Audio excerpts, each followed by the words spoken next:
An opening prayer from Pastor Nirame.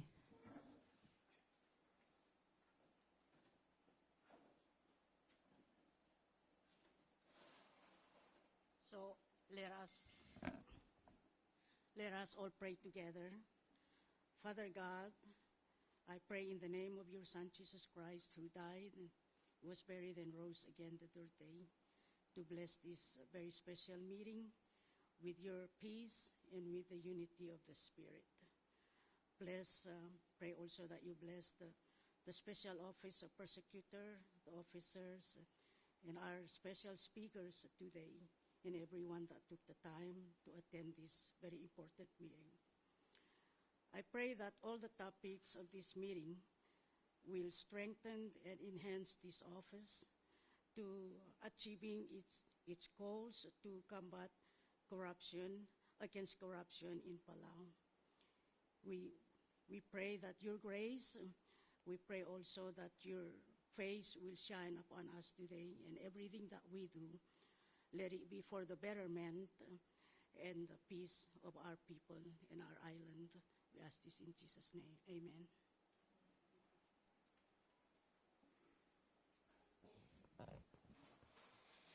Also, while we're going through the morning, there are fruit plates here that you all can please partake of. We will be serving lunch at noon, so if you all get the munchies, you might want to grab a fruit plate before we get going too much. And at this point, I would ask, please, Vice President, to please come forward and make some opening remarks. Thank you, Madam.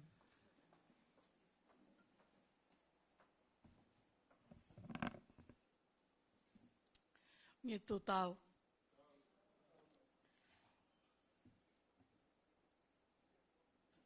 Pilong. Kabaray dong Yowel Toribio. Ambassador Dilmay. Minister Baklay Tamil. Public Auditor Dewid. Charles A. Banner. Governor, all the governors, the Chairman of the Governors Association, Governor Paloy, the all members of media here. I see Mr. Uludong, Ms. Olgaril, Ms. Sugiyama, Mr. Casole, Deputy Director Richard Miratrang, Speaker Royce, each and all members of state legislature, ladies and gentlemen. SB, thank you so much for your tireless effort in the fight against corruption. Also, really extend our gratitude to the UNODC.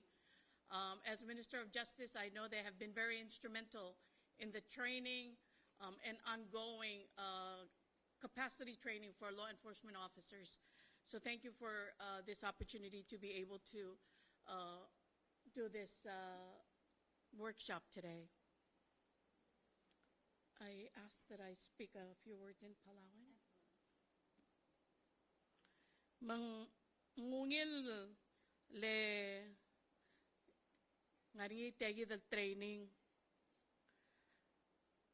leng sel dome saigel bol results el bol olta and this el gotal gel kmul wase ngari corruption ra al sela state tama national government ting ngogatiul basen takmu oy madamagel kmung ngari diesel damadak terngi ade kal sabe del mga ado kamamal remur tel ngara ay gagi del senkyor buaya madak tel tomal rendira af leng mo dia ar senkyor gid hindi kal girel waisay girel malamal temalin sa government girel all provide the information al mora abuay legi dadang okregal durual lomtera adrabuay ya corruption sel lang aringi ang malas mo source el benefit el girel morwep el morar other belaw maltmiarukal ngartiang at malbatokal ngartiang, especially gilan ko mestre governors gidal batokal senkyor gidar adal muraigal drual. Leng gidal maomo regid. Legid selbo da malamal tadoro le blakatak le malins e sevira adrablu al mom rargid e mom tingel wasi admral lo gotrar ad regel dangarngil drual.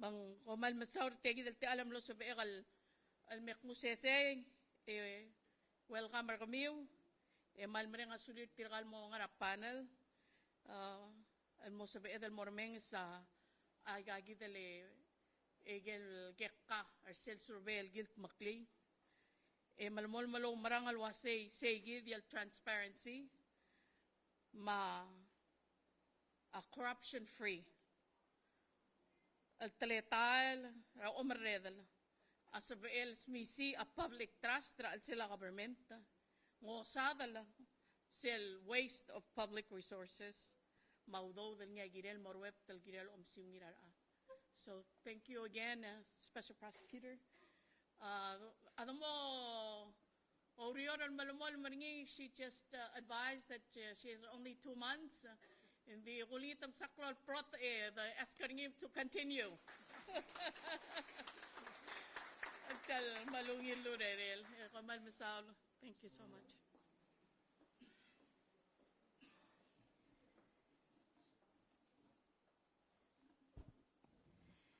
So good morning and welcome to our workshop promoting the reporting of corruption. A few minor announcements. Please silence your cell phones. Also, if you need the restrooms and if y'all haven't been here before, is out the back door and what hand is this? Right? Go to the right and down the hallway. Most importantly, I just want to thank all of you for being here and participating in the forum today. And that includes as well as those, this is online. Live stream. So for all of those who may be listening in, we thank you as well, because without the participation of everybody and people actually answering the survey, we wouldn't be here. So you're here, I think, because you see that it's important, but I still want to say thank you because it's not easy for any of us. So I appreciate you being here. Also at this point, many of you have not yet had the opportunity of meeting my assistant special prosecutor. We're going to practice his name. It's such a cool name. First name, Inya. Yeah, that's easy. Inya. Second name, I love this. It just rolls off the tongue. Tico Maimalea. Can you say that? Tico Maimalea. There you go. Isn't that a cool name? Okay, so this is Inya Tico Maimalea. He's been with us about 6 months now.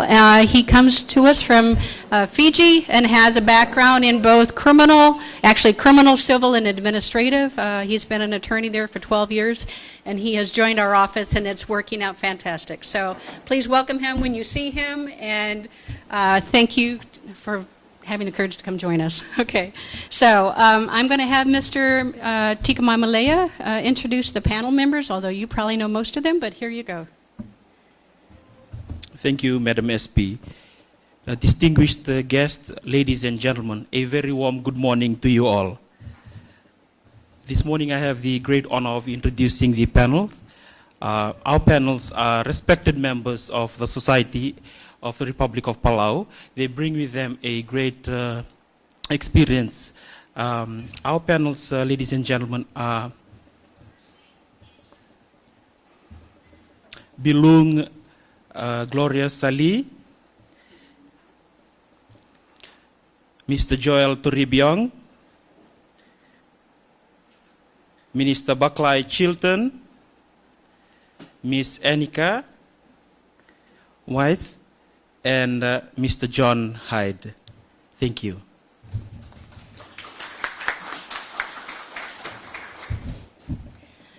I think the Vice President probably named everyone. She knows a lot more than I do.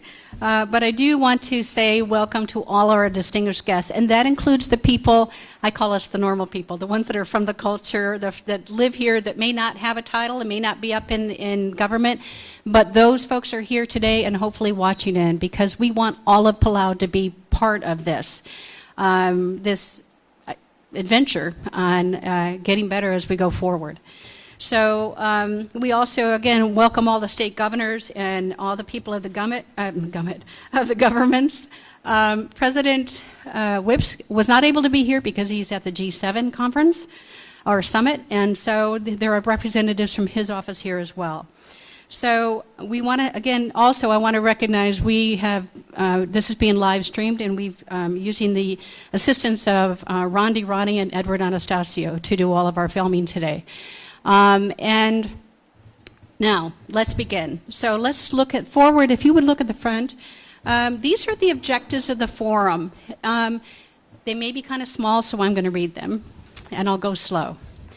Objectives of the forum. The overall objective of this live forum is to improve public reporting of corruption through proactive disclosure. More specifically, the dialogue we are going to have today. We want to reflect on the Palau resident responses to the national survey on reporting corruption in Palau distributed by the Office of the Special Prosecutor. We had 221 people respond, and that's a really good sample. We want to make Palau residents more aware of how they can report corrupt activities. We want to provide awareness for Palau residents on the benefits of Palau's Open Government Act and also their right to information. We want to explore ways to encourage more reporting of corruption within Palau's cultural backdrop. And finally, we want to provide feedback to all the governments in order to improve on proactively disclosing information to the public. So that's why we're here, because we want to make a difference. And without having this conversation in the entire country, we'll never move forward. We'll just be chit-chatting to each other, yeah? So this is our chance for everyone to speak up and have a voice. We made this survey anonymous, and I know a lot of people didn't believe it, so I'd show them my phone, and I'm like, see, this is all I really get. So SurveyMonkey, the UN allowed us to purchase this through a grant, and it allows us to receive in the year over 15,000 responses to surveys. So we will allow our survey to be used by other parts of government if it will help you to find things out that you need to know.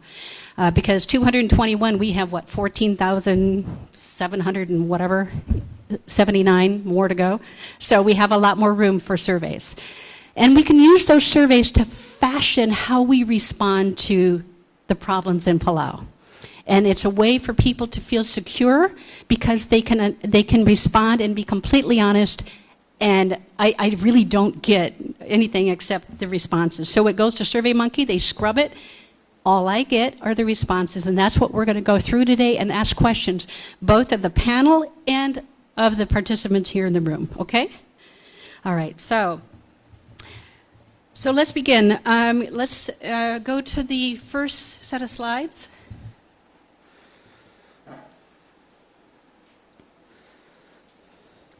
Okay, so this is probably one of the most telling slides in the entire questions we asked. Have you ever observed corruption in any government in Palau, whether it be at the national or state level? Answers, we have 221 responses, 218 answered this question, 3 skipped it. So the choices were yes or no. Yes, 86.7% responded with a yes. That's 199 people. No corruption, 13.3%, and that was 29 people for a total of 218 people. We will come back and talk about these figures in a little bit. The second question,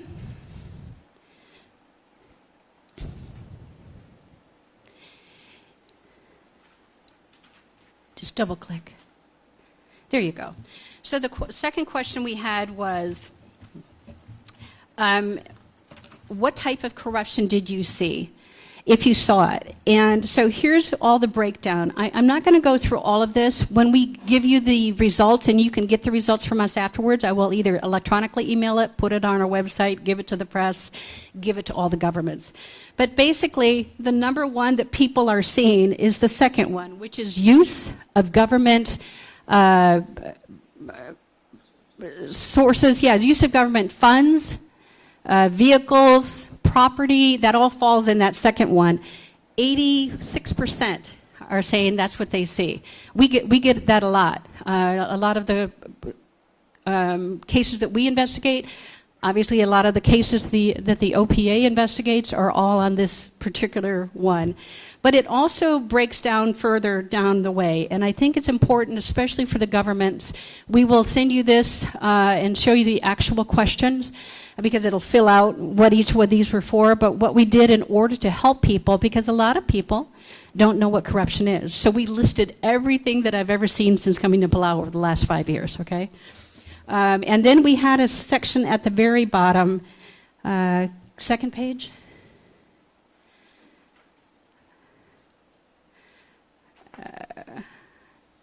You just have to scroll. Okay. We'll come back to that. But at the very bottom of question number 2, there was something else that said other. Maybe you see something that we didn't list. And a few of them said money laundering and things like that. So all of that information will be given to you. And some said theft of lands, and some said nepotism. And so with regard to nepotism, it's a little different in Palau because you are all related. So when we're looking at nepotism in Palau, it's basically looking at your parents, yourself, your spouse, your siblings, and your children. If we started looking at all the cousins and aunties and uncles, you think anybody would be able to be in government here? Probably not, huh? So we wipe you all out. So anyway, that's nepotism. And then there's favoritism, and I think everybody can understand what favoritism is. We'll be going over that, and there it is right there. These are the other things people said they saw.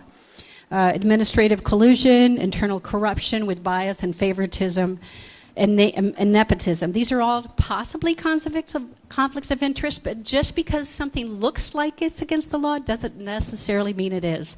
So when someone sends it to us, that's how we investigate, that's how BPS investigates, that's how the Attorney General looks at it. We all have to look at what you're saying as to see if it's really a crime, okay? And then the third slide, actually there are several slides. We're skipping a little bit because I'm going to kind of fall through these.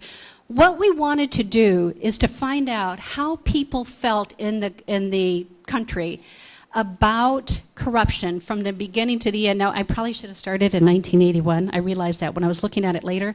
I'm focused on 1985 because that's when we were created. But anyway, so in the beginning, I was pretty sure, go back a little higher. Okay. And this one, I was pretty sure that the folks that said unsure was going to be quite high, because a lot of the people that were probably answering the question were young, and I don't know how you all were. I mean, 1981, I won't ask. But they were probably maybe too young to really know about the corruption. So you will see that bottom number will change. The middle one kind of stays the same, which is decreased. And the top one you will see is increasing over the years.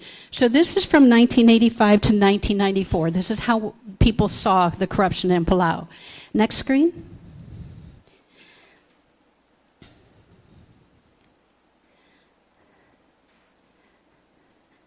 Okay, this is from 1995 to 2004. You will see that the corruption as far as people feel is now increased. 39% of the people are saying it increased that answered this question. Decreased 2%. Unsure is now 59%. So that bottom line is going down as people become more aware of what corruption is. The next decade.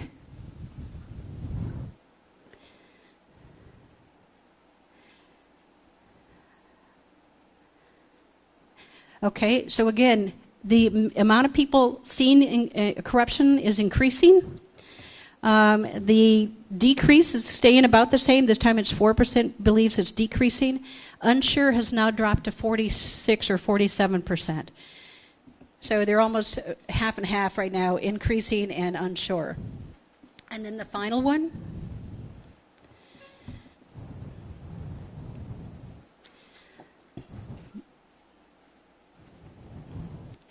All right, now the increase has taken a hike. Now it's showing from 2015 to present that the increase is now increased to almost 50%.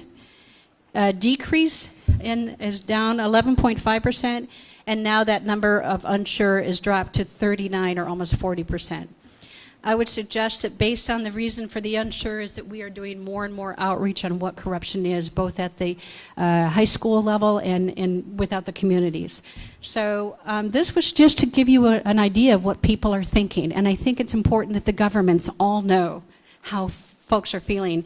One of the responses in here has said, well, we talk about it amongst ourselves, but we never do anything. And so that's kind of why we're here, okay? All right, so the next thing we're going to turn to is question number 3. And I think you're going to do this? You want me to do it? Okay, come on up.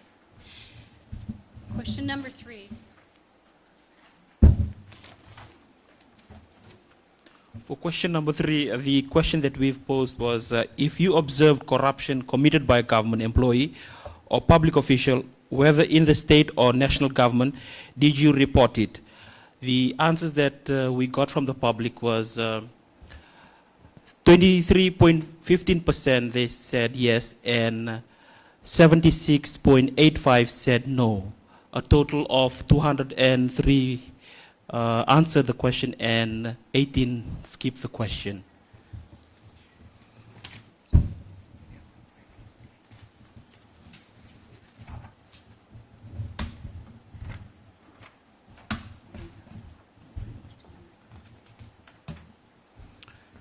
Can we have slide question 4? Yes, thank you, Clarang.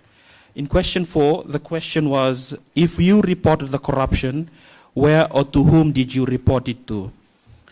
The data that we collected, to top the list, we have majority of the participants, they reported the corruption to a friend, a family member, or a clergy. We've also received the answers of participants who complained to a co-worker, which is comes to 23.33%. We have reports made to the Office of the Attorney General, the Office of the Public Auditor, a news agency, and reporting to a supervisor comes to 26.67%. Thank you. Can we have the next slide, Clarang?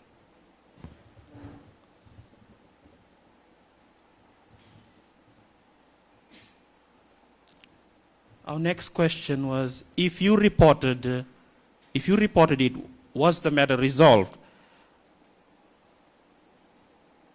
11.43% answered yes, and 64.76% answered no. Altogether, there were 105 who attempted these questions. Okay, thank you.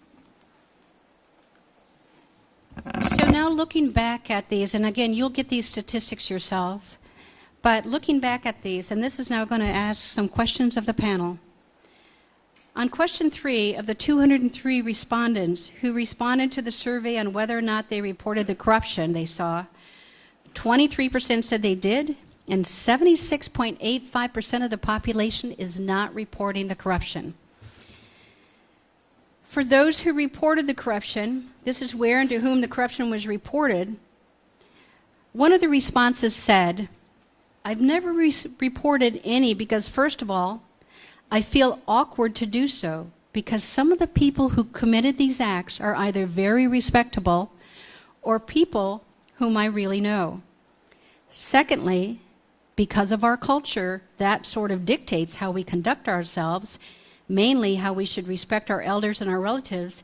That's keeping me from reporting these people. So, Bilung, I would like to direct this question to you. Number 1, this is a recurring theme that we see and we run across in our outreach, and also, obviously, throughout the survey. What suggestions do you have to allow Palauans of any status to feel empowered to report corruption? And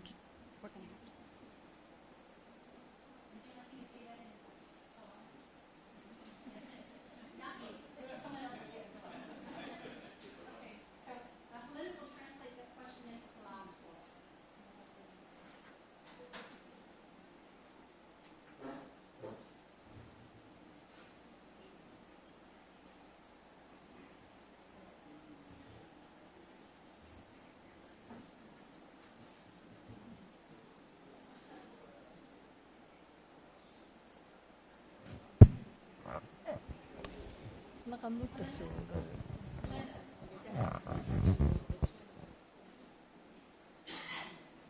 you translate right here into Palawan, that question?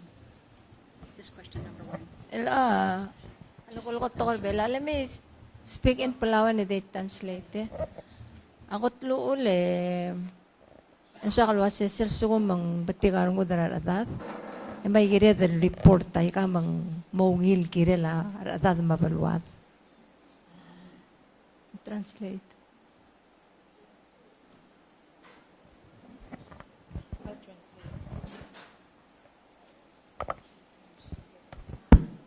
I'll translate. Bilung is mentioning that if you care for your community and your people, you should be encouraging them to report corruption. Ilang klongyoli la adat maral maklol ade maral magigaren nga ligedan maral may community. Reporting types of corruption is beneficial for all members of community, from the elders to a younger generation. Elasel kulkol gere la kora traditional makalsure. Sir lang aringi ay kan makngit lomrura blu. E kadabay mo ay sir tirgel elders, tirgel elderlies. Malubet tirgel lola bangara ra blue. From the perspective of the traditional and cultural responsibility, when there is any type of corruption, there is a traditional manner of reporting those corruptions to those that are in the community, the elders in the community and the chiefs in the community. Lengal tirgay the leaders.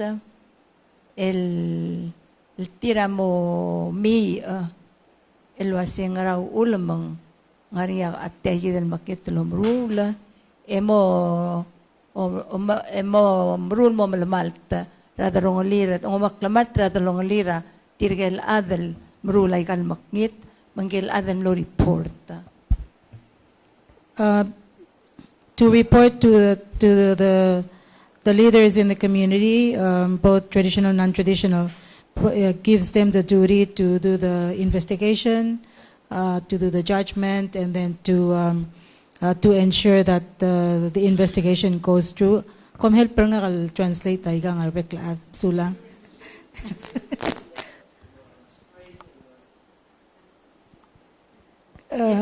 The investigation and also the judgment of where how to improve the community and moving away from any type of corruption.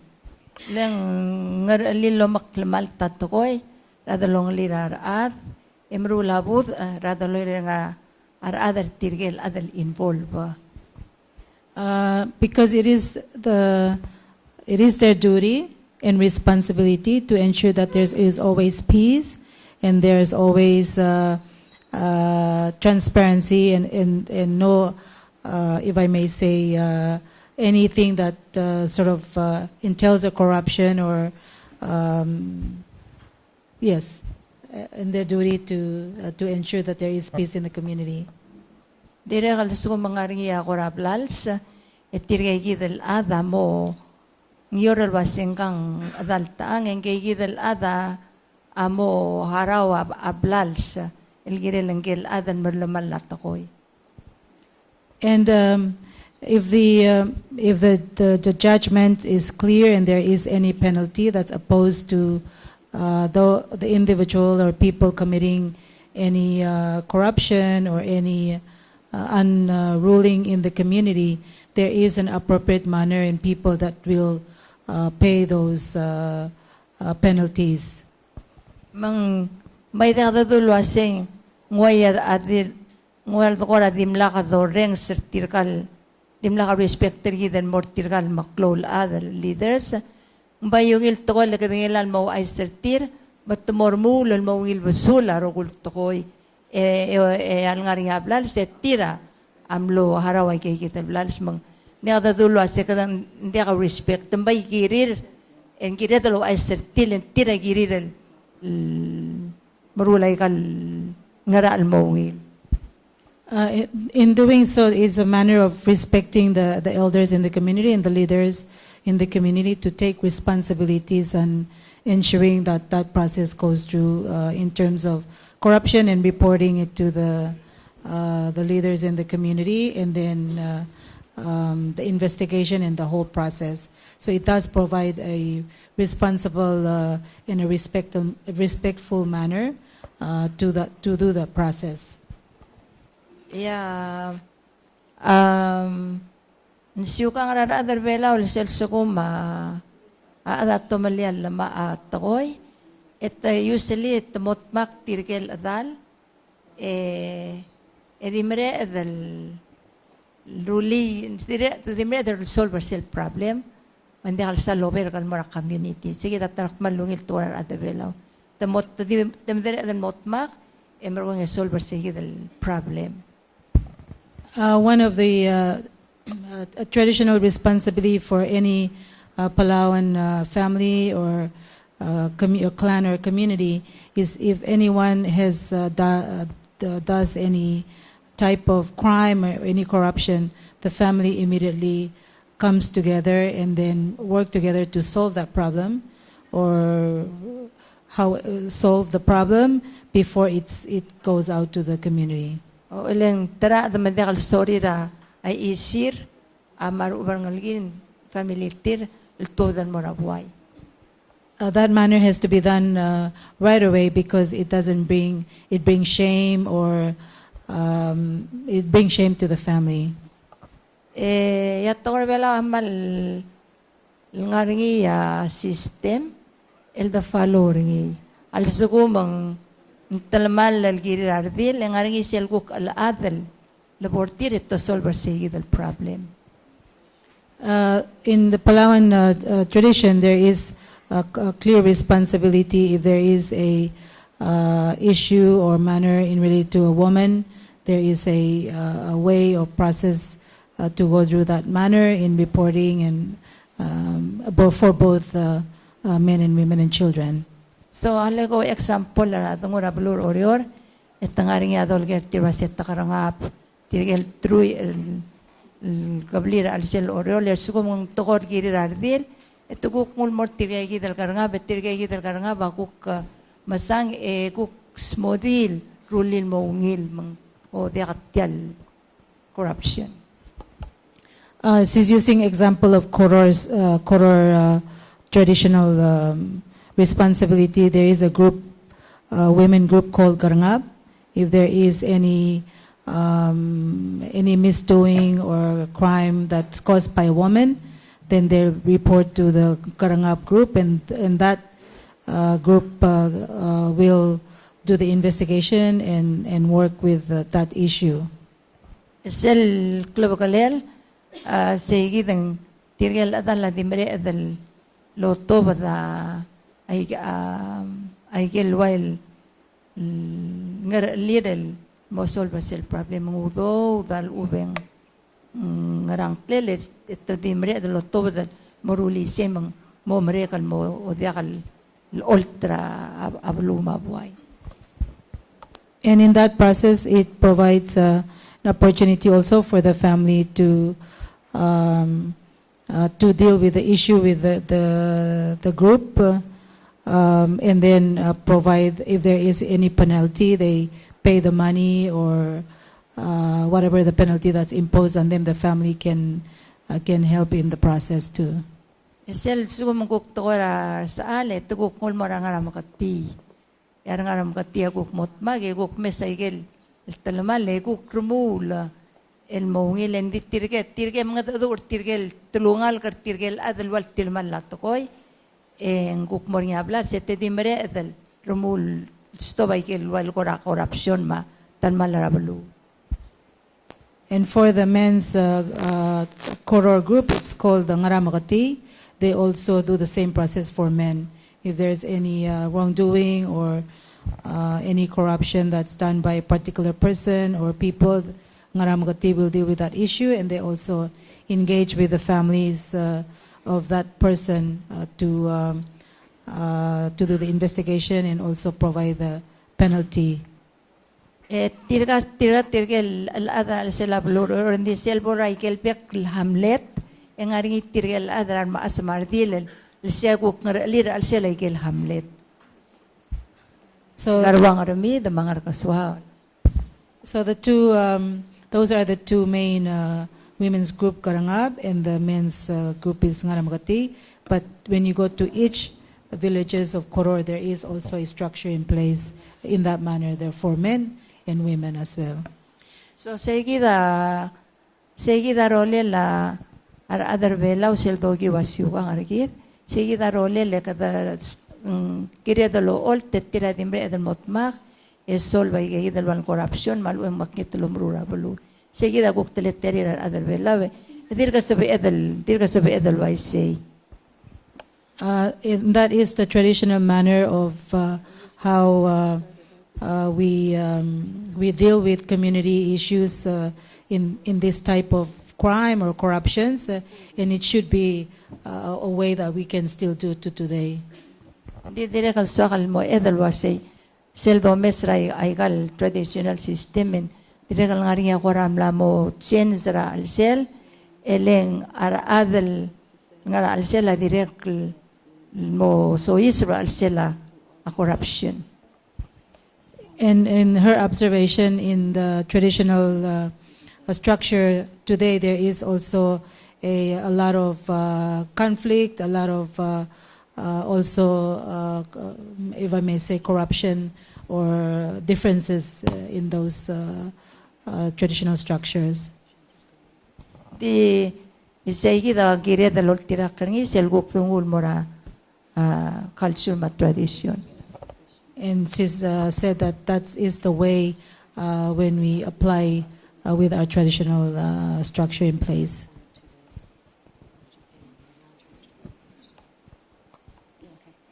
Thank you.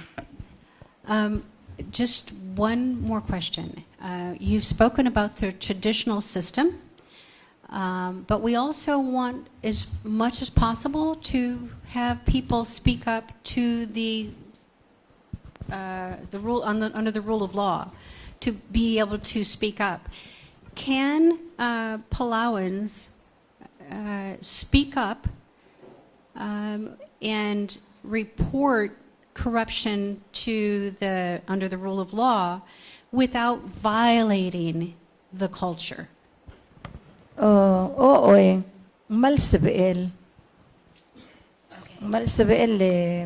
acting water example sel kamama rdin sel mal lokloa abuse rarangal kamar our wives mar even mar husband al with relative kamama ardi la real literally seguida lo hace protection act lem loklora why me seguida tarure ramal gire del sebe del malkoy en mora wa report me seguida tarure result tra kimururungi.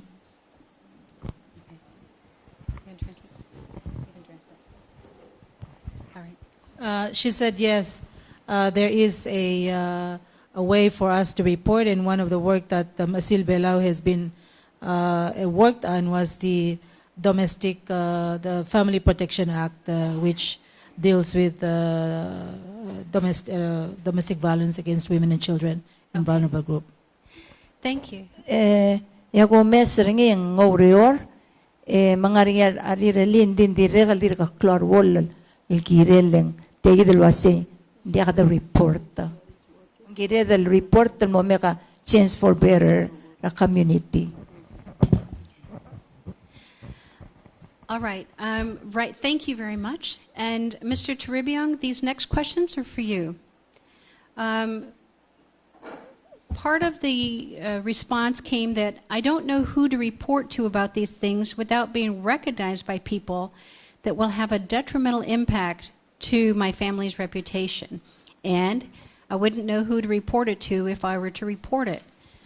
So, Mr. Taribiong, what suggestions do you have in handling any impact on one's family or reputation by reporting on corruption?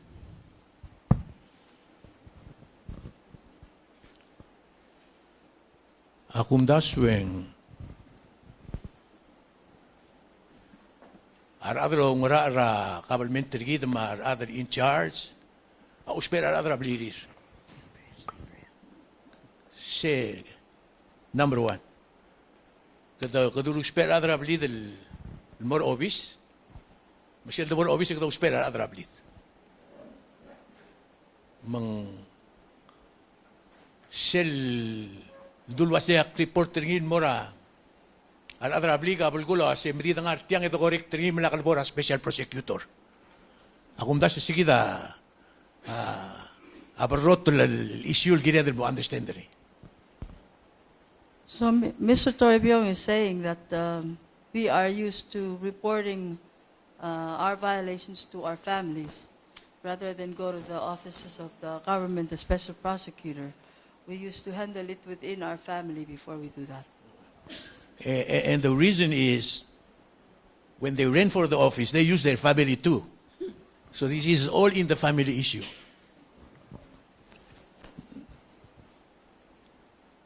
Ang erong itiang gerel bulu. Makumdasyo kadang mes to the point mlamo corrupt el evil society. A korupsyon na tirgel ngarcel wase hindi agi model wase government ng corrupt hindi ka benefit ra korupsyon. Hindi ka adal hindi ka lotengel wase ti corrupt. Hindi to benefit ringi hindi ka sa edel. Report abo kasi hindi mo tengay. Siya na imo ra to gila. So this is a small country. We all know each other. So those who say that there is no corruption within our country, they're benefiting from the corruption. That's what Mr. Toribio is saying. We are corrupted to a point where the respect, it makes all of us corrupted. Kita observe a society rigid. Since ada get elected, and they change our lifestyle. Yal sukum mga bukuk, a lifestyle ng family change. Magi benefit rin din dagi model was agi benefit rin. Maluwag yung bigor ko ma'am. Say a corruption. So within a family, it may be my brother who's corrupted, but we're all benefiting. The whole family is benefiting, and our lifestyle changes. So we know that we are benefiting from my brother. We just don't know what kind of corruption we're benefiting from.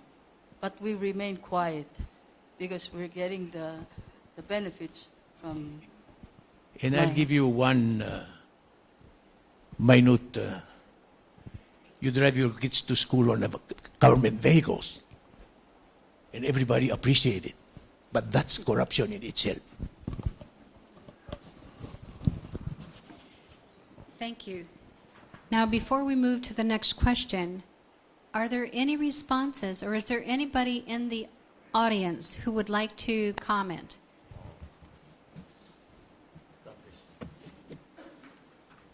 And do please speak into the microphones.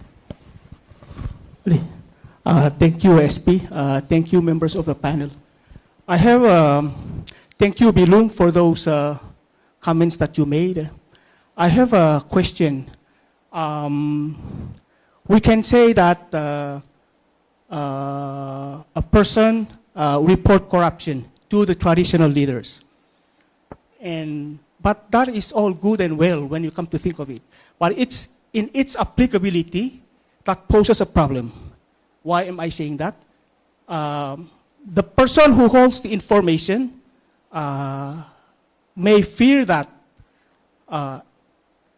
he or she is the source, his identity as a source of information may be revealed later, and for fear of safety and repercussions, may not come forward to provide those information to the traditional leaders. So my question is this: is there in our traditional way of structure, can the traditional structure protect that person, that whistleblower, for his safety or repercussions? Thank you.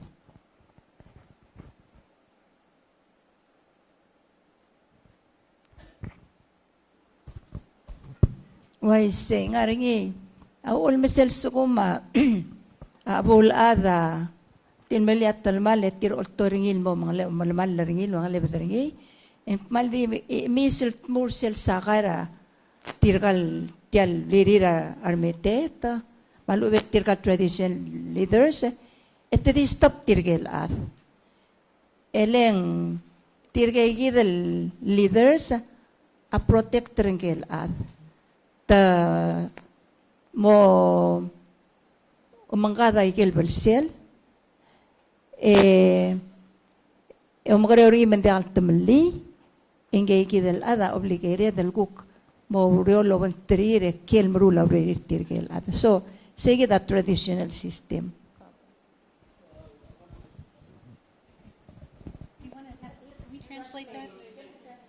Can we translate that first?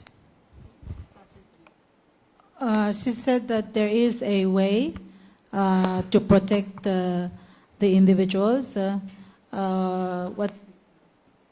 common people, if they're threatened in the investigation, and they can go to the place of the chiefs or the leaders of that community, and they can be protected by them. So what I'm saying is that sel tora migala se sel root to so isra sa kair sel blai tirgel adalot toringa di stop. You know, when a person runs as fast as you go and to enter the boundary of the traditional leaders, then that person who is running after him will stop right away. But those leaders will accept the person. They will pay for his penalty. They will feed him. They will take care of him so he will not be hurt by other people. And then that person will be obligated to the traditional leaders who are protecting him and paying for his penalty. I know, Madam Vice President, and also Mr. Taywood, you both had questions. I don't have a question. I just wanted to make a comment with respect to... Okay.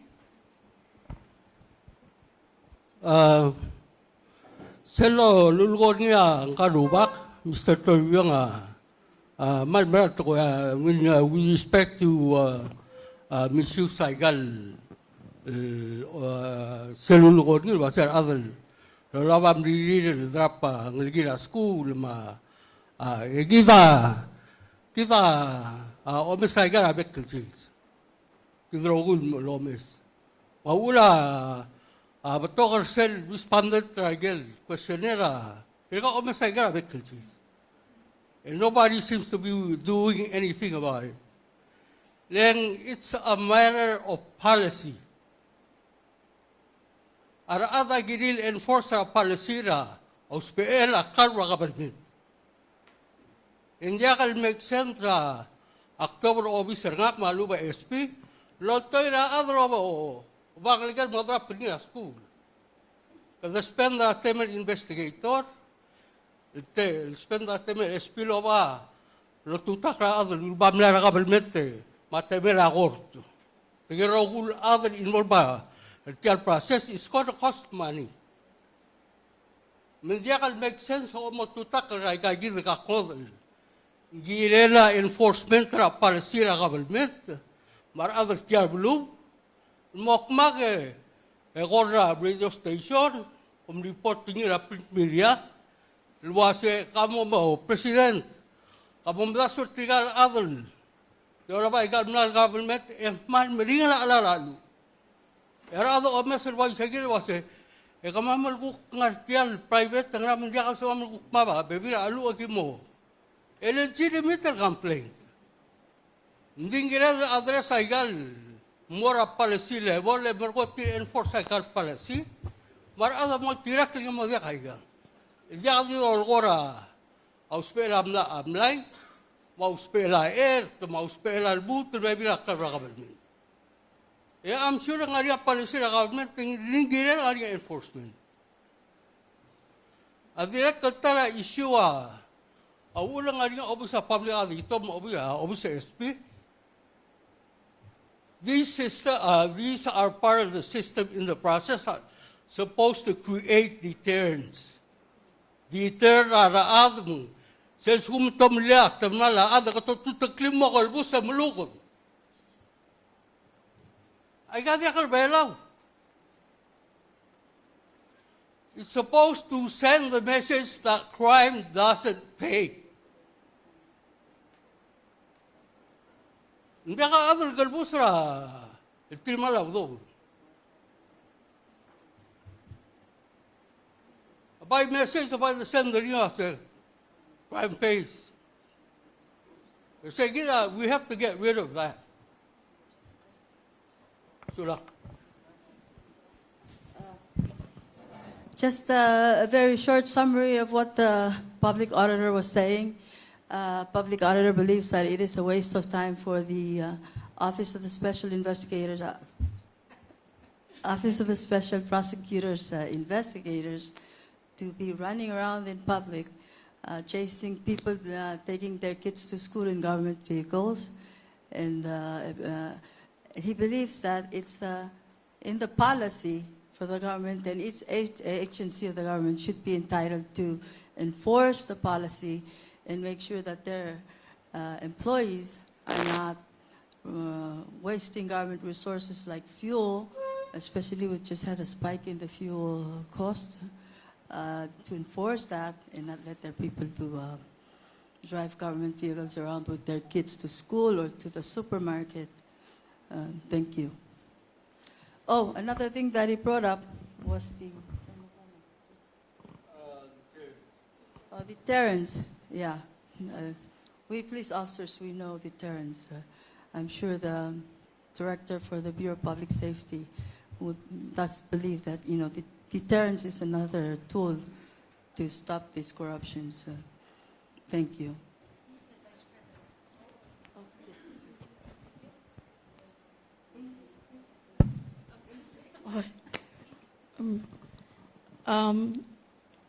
First comment SP Amorkaw.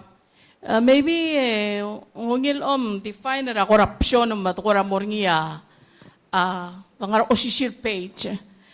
Girel nga niya dishonesty, girel nga niya kora fraudulent behavior.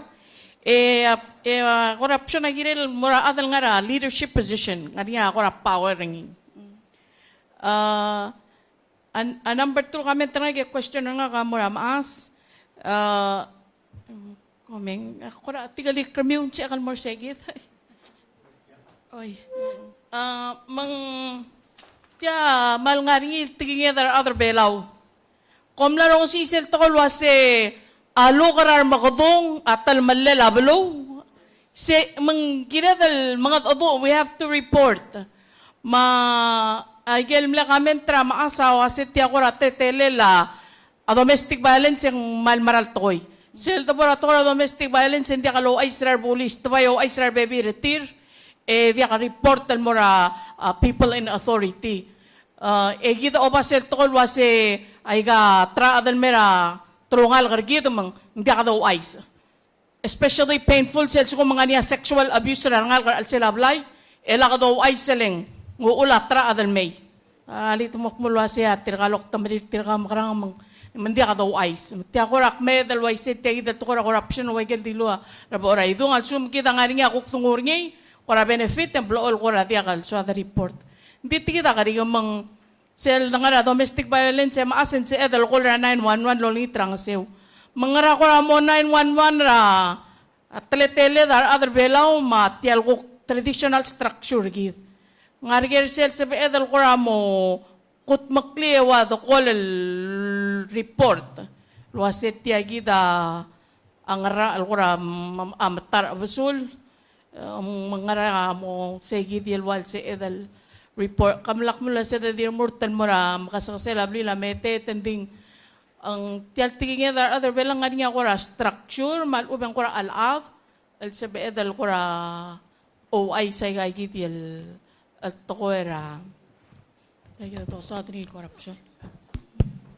Oh, elasel, Waigel, kel traditional structure de sel obrablur ngarmid el sugo mang telamala sel ablur ngarmid e komorang sel familiar til etira gukmor tirgel sel al adra dir sel blu mal ubang al adra sel ubang yoro aset tasal tian termelala din termelala sal les ala de guk tigal bora lo sa da tokora dil mardila da lo sa da tokora wai aktim girela awal mangaria masil belaw sel awula sit makarang our traditional leaders oban ngel tel government el sol vai kai gidel issues ra mala challenges ra a community rigid si awul magim labal mer el do years endi kadomes ringil waseng maldi malmol maldi langai ka di ngaringi ratian ngarang it's enforcement of the law. Aw omol mera tradition agirulil agi olda kartirgel wal involbratoy emoring ya ablal en kadamalsiaad et kangungu ulmawng ya dalongalir. Tial system rigi da government agirel direk almaway say el ngirel to begin with, hindi kalgire lomo laikal corruption.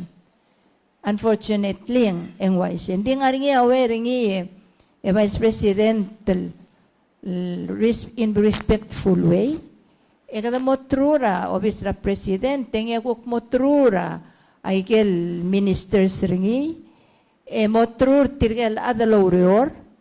So lang bloel malgortil wasila kamorula ikang. Dito ko mang ngirel hindi dia kaloreng sengirel ngari ya penaltil mortir mang ngirel mo mere kalawrior also kum takantinyul el murula hindi awul mende ngari a corruption di temalgot hindi continual dia kal stop mal adara kidar adara public agire dan mot makal wasen dulu asengkal ngal ka angal gela community Siyas ko mangrula amaknitra, rali kadamasang ikadawaril me okli. Engya mo madaktal wasi, dialo estera adarabli albong mangan mo okl ol ma lebat. I think that's the best way. Lengarangod al best way sa beedan masang. But kira, Palawans are related in two ways. That's why it is hard for us to report because we're related in blood, we're related in clan. Blood is a family. Clan is not blood related, but they are related through every customs. We see each other at customs. So that's why it's hard for us to report because kada mga leora atidal alboringiya a punishment del mortirgel al uben traad mga atida bolodngay al uben we're related with friends kada mga leora are that, so we know it is wrong yet we don't report it, but I think it should be reported. Leng alsum kada report teringin sto bang mawila community mawila raat kami adara media ngatila. There is a nice way of saying it or report it. And you don't attack those people, but report it in a nice way, in a respectful way, or in a way that you think it can help the community and the people. Corruption. But if you are then attacking people, what does it do? Di rulidan mo makita, so I was telling Joel this morning, I say, sel mo, kuk mga mo ay sa ungil ay sa balungil arungudlo or rin sa balungil adergid. So there is a way of reporting it, and there is a way sabel mo sabel. Of course, ablul ada there sabel 100%. And being we try our best. So we are all Christians. We believe lo say sel margo nga Jesus enyal mo tukmal mo worst tablul ad. So I think it's also we should believe in God. It will make things better for our people in our community. So say that we attack, it doesn't do good or better for us. But if we do things in a respectful way, in a peaceful way, and then it should get better for our own people, for our children, and for us. Thank you. Thank you. I believe, Madam Vice President, that one of the questions you asked was about the definition of corruption.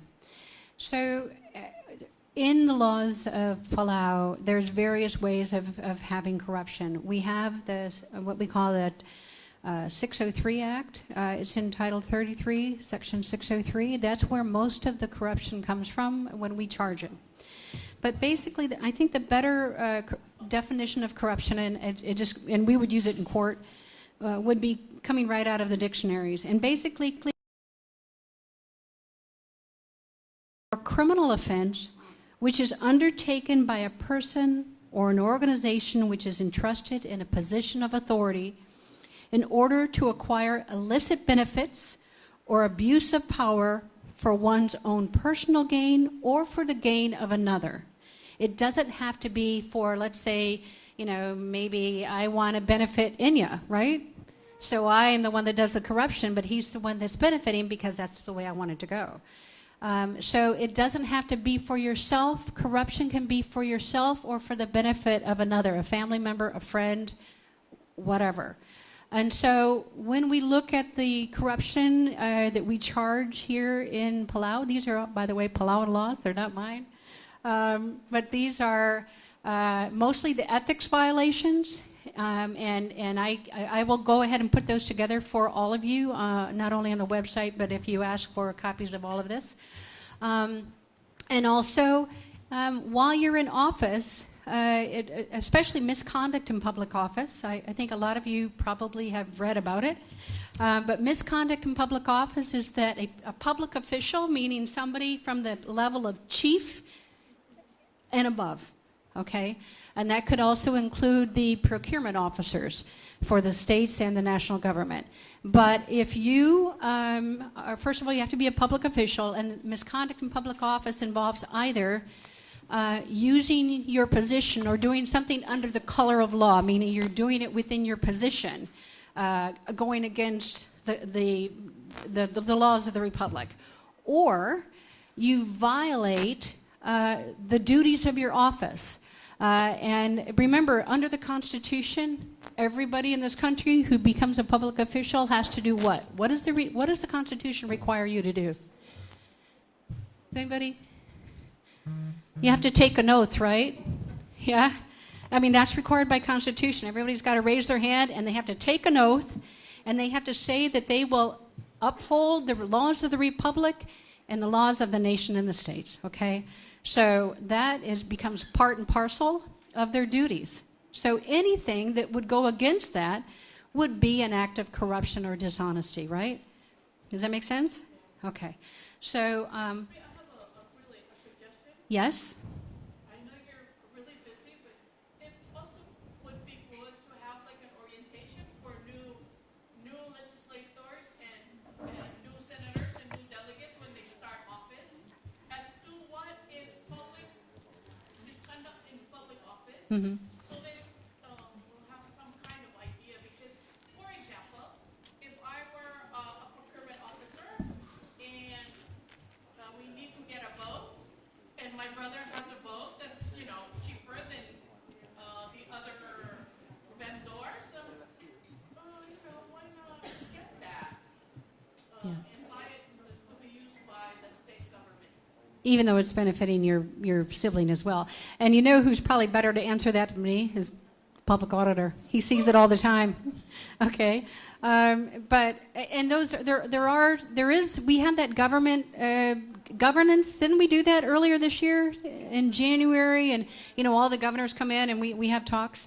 And I know it's an election year, so just to throw this out there, in election years, all of you who are running for election, please remember that it is against the law to accept donation from foreign entities, foreign people into your campaign accounts, okay? Who can tell me why that's against the law? Why do you not want foreigners donating into the campaign accounts? Yeah, they influence the policy. Who are you then going to be responsible toward, the people or the people that just gave you X amount of dollars, okay? So just heads up. Remember that when we're doing this.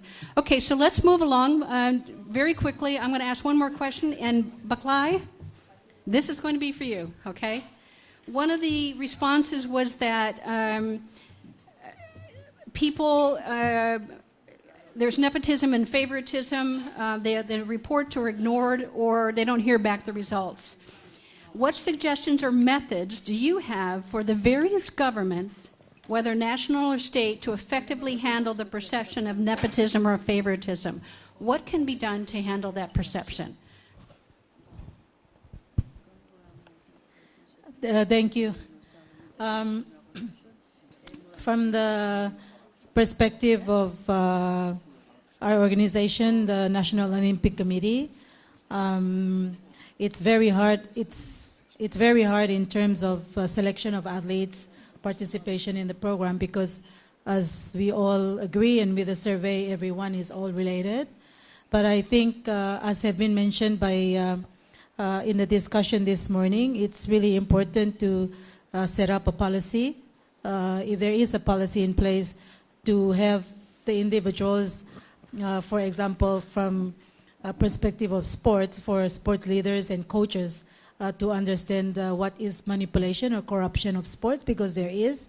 When you become a coach or a leader in a sporting organization, there is an introduction to what is your expected of you as a leader, and what are the signs of there is a corruption.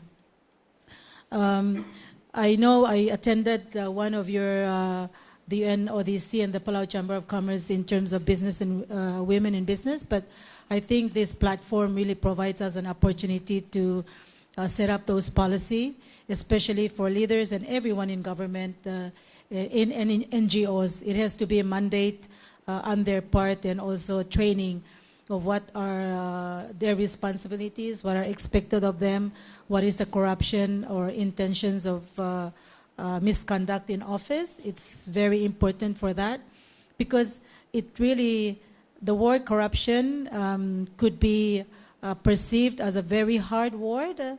So I think even public auditor, the auditing of our firms and our organizations is really about transparency, setting up your policy, who agrees to for these purchases and that purchases. So if there's those things that are in the organization or in government structures, and then the implementers, the people in office or the staff, the chiefs, they understand what are those policy and able to implement it, then I think the process can be a bit easier. But I think most of us, even when we start auditing our office, we felt like we're being construed of what money is for what thing. But I think it's really about transparency. It's about the return of investment of your organization, so you can better leverage and then do the responsibilities of implementing your organization as a transparent organization. But I do feel, SP, that sometimes corruption, everyone feels like they're going to be arrested and put in jail. So, well, it is the intention of it, but I think if we provide the education earlier, and then introduction to what the organization is about, and the implementation of the policy process as a transparent organization, then I think that that can also that can also help in terms of the fine line between a nepotism and then the family responsibilities, where there's a lot of conflict of interest as well. And this is also applied for our sports policy development. We've done a manipulation and corruption in sport, because betting in any sporting organization is illegal. We cannot do betting, because that's manipulating of referees and officials and even athletes earning money to say, I will not make the shot, or those are big corruption. And sexual abuse in sports, it's a lot of work that we're also doing in terms of training coaches and leaders to really talk about what are the corruption in sport that we're starting to see, or the integrity of sport that we need to protect as well. Thank you. Thank you. Mr. Uludong, you also wanted to speak. Thank you. Let me try to translate what your description of corruption is in response to the Vice President. Okay. I think in Palawan. So the corruption Tokorbela o mga darbas, aklal, maudo, matura buhay, ilmiki lapangem, malubang adam, malubang tiril. Saya kita omsodel, ule bilung ak pasada tiang imul sa akringin at 2010, ang mas special prosecutor. Ulusak na ada kabalmit kira corruption, maigil tumalala. Bulgula siya sumung ka amredra kablil, ngwa ut murang klemo turura ada sina, esmuga udo da ada kablil, siya corruption. Tara. Sugum ka aurora business, yung mau aurora business, yung malo rabo ketergaw, dakal kirem, malo mal mestrira arung leke abi madam, siya corruption. Sugum ka ngara government, longura ra government, masuka aurora government, spend thousands of dollars sa mura a conference sa Huriping, museligan, emom gemilil, maraklok lela, adam ratama Christmas emay, ngara expense sa government, siya corruption. Masukum ka amrulala, malu karo bisa government, amrulala, usi kau tu mabangem, malu bekap usi karo adam murior, siya corruption. Atletelela, tial aladure lang, ang malungin. Kumesa time ng gdeb, ang mukte tial aladu arungo kumaseng, segi del luaseng katamakarangay, uay sa igal bungo terbas, el mura abuhay mal umura kalmen. Akum da siya ngerul tungoy. Hindi akal enough adi mo uayis. Gire lo uayis, hindi adal loltaw tala alwayara, a vice president, agiri loltaw tala, marbulis. Kidam langar belaw, okay merak, ngartial kalmen trigit. Kung may sabtokol tukol ulong bring, kung may sarad, loltaw tala, emrulala, emerretel kalmen, el malamalay kang. Kita sa ito ka station do mesra aradara ko kongres mala alu el muram lirira. Al mura malu betul takaran rungigin el murai ke lesiam tapar kam lara kalmen. Malu bet tidak aderir el murora kalmen. Kita lo mesra ngi. Ma problem ngerul to koy. And Mr. Uludong, we understand that we are running out of time. So I would like to do this. And the second part of what you're talking to is going to be discussed in a few minutes. So I invite you to come back. So what I would like to do right now, I know because we've all been sitting still. I don't know about y'all, but I get stiff. So I would like to give you like a 5-minute break to just stand up and stretch. And then we will come back to Mr. Uludong to have you answer part of what you're talking about in the second half. Let me just summarize Okay. close it in English. All right. Yeah. Okay. So it's two ways. You report corruption, but that's not enough because you have to enforce the law. People in authority and power must take action to enforce the penalty, to stop it. I mean, we're all talking in circles and, man, we see it every day. So I hope that this conference will result in how to get reported, to empower our people to report, but also those people in power to enforce the law, to stop this. And I agree with you, and we will come back to that because that actually touches the last two questions. Probably the most important questions of the whole conference are coming up. So take a 5-minute break, please. Stand up, run around, and be back in your seats in 5 minutes. Thank you.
I hope so. All right, so if you all could kind of head back towards your seats.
Okay, we are going to start again. And before we get to the next very two important questions that were asked on the event or on the survey, I would like to once again reintroduce Annika Weiss and also John Hyde.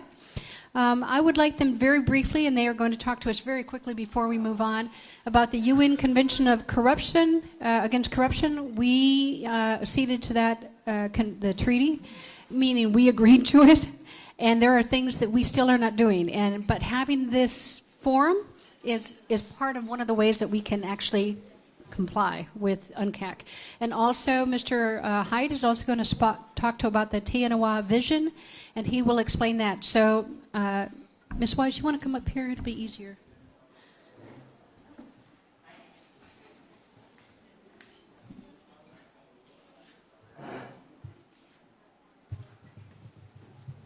She's going to get your screen up. Here, is this, that's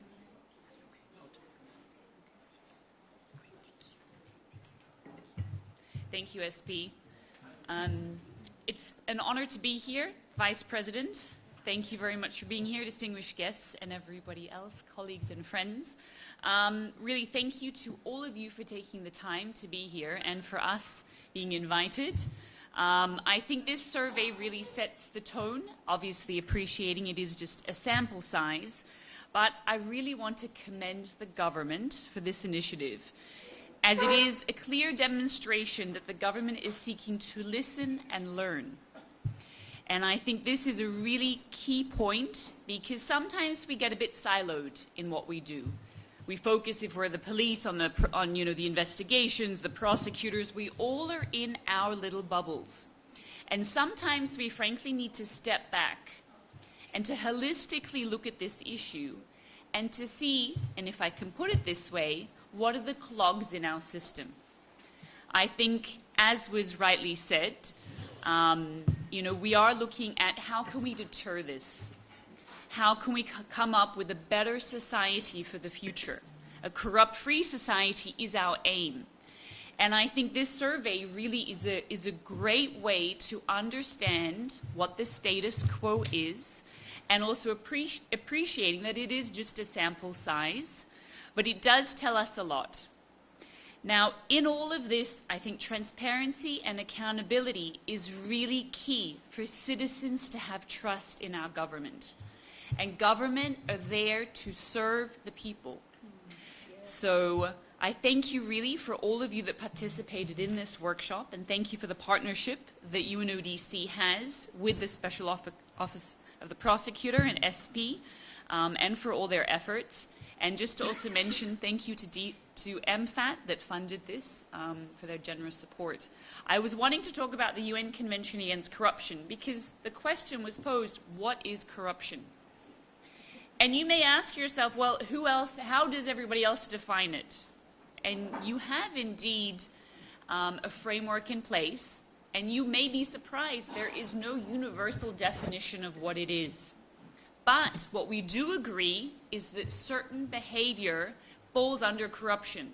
We all know bribery when we see it, embezzlement, abuse of office, money laundering. There are certain crimes we agree this is corruption. And that is a framework that we can use. And the UN Convention Against Framework, and I should say, sorry, John put up this great slide. Here are different examples that we have to be aware of. And yes, we like to look at what bites. Here are different forms that I just mentioned. And one of the really hard ones that I want to point out to you is this trading, peddling influence. This idea of you scratch my back, I scratch yours. How about you help my daughter get into this school, and then I'll favorably look at this procurement that you're trying to get through. These kinds of maneuvers or trades also fall under the definition of corruption in the convention. Some of these will be very well known to you. Illicit enrichment also is, essentially if I'm a public officer and you know what my salary is, and all of a sudden I'm buying another house and buying another boat, and I have more than what I appear to be earning, there may indeed be a legitimate reason. My husband may be a private sector individual, business is going well, great, I may have inherited. or maybe none of that exists. Now, what we do is we reverse that burden of proof when it comes to illicit enrichment. So I have to prove that what I have, I acquired through a legitimate source. So there are different areas under corruption that we look at. Thank you. John put up a few more. But here, just to say, there are 4 main areas. Palau is a state party to this. This is a framework that we have 189 states parties. That's a huge number. It's groundbreaking. It's a framework that you can use. It is not the be-all and end-all. It is a minimum that we try to seek countries to adhere to. So when you don't quite know how can I move forwards, this is a good benchmark to look at. And Palau actually has been reviewed. It's an intergovernmental peer review process. Sometimes you sign conventions and they kind of get dust in the shelf. But this one is a very active one. And the reason is that you are under review, but you review other countries. There's no stick approach. It's more of a carrot approach, to be honest, because we are seeking to learn from one another. We're all in this fight together. There is no perfect country in the world. And so how is it that we can work to indeed go to this like corrupt-free society? How can we get there? And there are 4 areas, and I want to mention the first one, corruption prevention. How do we prevent it? And the question was posed, what do you do when you enter office? You sign an oath. There are codes of conduct. We spoke about the Ethics Commission. And indeed, the question was raised, does everybody know what all of this actually means when you enter office? So we have to focus on prevention. Also to understand what is a conflict of interest. That you have a conflict is not the issue. How you deal with that conflict, declare it, and how you deal with it, that's what's important. There's a lot to unpack there, but also to note that when we look at corruption, it's not just the public sector. It's also the private sector. In it, we also look at political party financing. Who's paying what? How do we declare all of that? And I know it's an election year. Criminalizing corrupt behavior. Do you criminalize everything? Law enforcement. Who does what? How effective really are they? And the question posed before of who will protect me?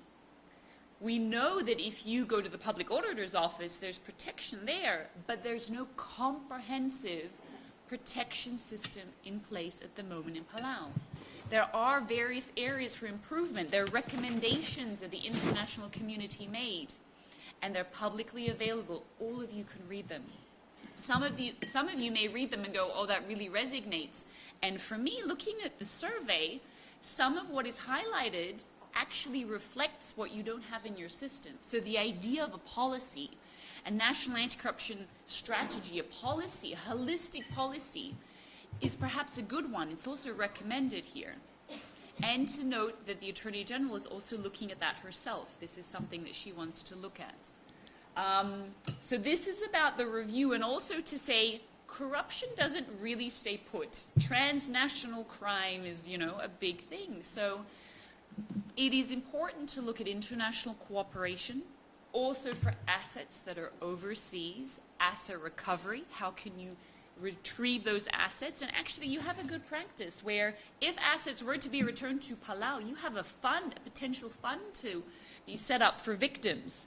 So I think there are good experiences and areas that can be improved on, but that is the case around the world. I think the fact that you are now asking citizens what they think, to, again, as I mentioned, step back, have a whole understanding, and to be able to bring different people to the table is really key in all of this. It's not an issue just for government. It's not an issue just for SP.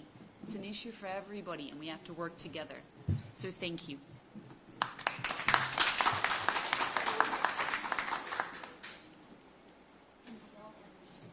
Thanks very much, Annika.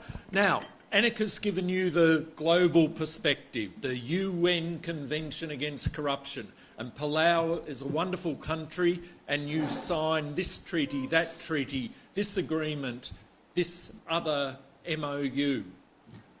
But what we are talking about today, when we're talking about reporting corruption, is virtually at the coalface, at the grassroots level. So it's all fine and mighty for us to have treaties. Are they being implemented? Do people know how to report? So at a regional level, the countries got together back in 2020 in Kiribati and decided we needed to localise how we're going to deal with corruption. So we ended up with the Te Anywā vision, which is the Pacific regional approach, roadmap for addressing corruption. And it was formally endorsed the year after, 2021, at the Pacific Forum Leaders Forum. So Palau signed, along with every other Pacific Island leader. Now, Te Anywā is a simplified UNCAC. We've got copies on your table, and it addresses some of the key issues about what corrupt practices and what can we do to prevent them, what can we do to address them. And in many ways, it works on the very hard work that you're already doing in a number of areas in Palau as an umbrella. And so we've got from last year's 37th anniversary of the OSP, when many of us were gathered in this room with the Vice President and the President and others. And also the work with the Attorney General, who's the government's official UNCAC focal person. So all the work in getting Palau to take advantage of international agreements and relationships. Because corruption does not stop at the border. It doesn't stop at the border of the North Pacific, of Micronesia, of the Pacific Ocean. Today, corruption is worldwide and it impacts every country. Now, I just wanted to give one crossover issue. So within Te Anywā Vision, it talks about we recognise and support the right to information, the need to protect genuine whistleblowers, and for an independent civil society and responsible media to be involved in national and regional anti-corruption efforts. So that's one issue that comes to the heart of reporting corruption. And then we look at Palau, and Palau is in many ways ahead of other countries. You've actually got an Open Government Act, and your Open Government Act says some very wonderful things in writing, in legislation. And it's up to you, and when we look at the responses in this survey, to see if people are really accessing the important words that are in your Open Government Act. And so if we've got an issue with implementation, if people really cannot get a government document within 10 days, as the legislation says you're entitled to, then perhaps that's an issue. Because what we don't want is to have all the reporting mechanisms, the Auditor General's Office, OSP, Attorney General, the media, to be dealing with people who are complaining about barking dogs because they don't like their neighbour. People need to understand what are corrupt practices, what are the risks of corruption. And when people have that knowledge, when they have the documentation, when they have access to the information, they can then better report and deal with corruption. So this is one issue. This is addressed in UNCAC. It's addressed in Te Anywā Vision. It's addressed in your legislation. And it's up to you, as the citizens of Palau, to make sure that it's meeting your needs to get access, to prevent corruption, to report corruption, and to live with integrity here in Palau. Thank you very much.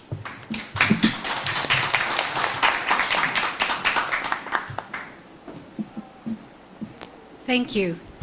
One of the things I did when I was preparing for this conference, I'm kind of like you about what's corruption. In fact, I went further than that. How long has corruption been reported on the planet Earth, right?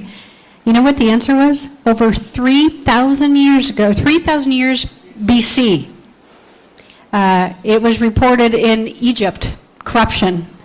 and it has been reported ever since, okay? So corruption does not have a specific meaning, but it's kind of like one of our Supreme Court justices in the United States said he could not define pornography, but he recognized it when he saw it, okay? We kind of do the same thing with corruption. We know inside, what corruption is. We just have to bring it to the forefront. So here's the thing. We want to move now to a very important question, and it's question number 6.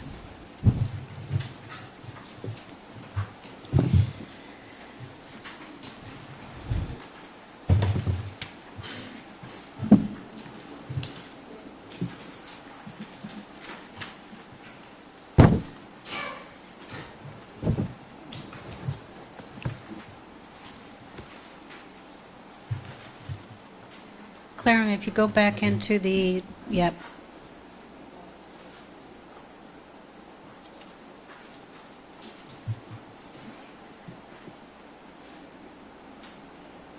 Is the yellow, do you have the yellow flash drive?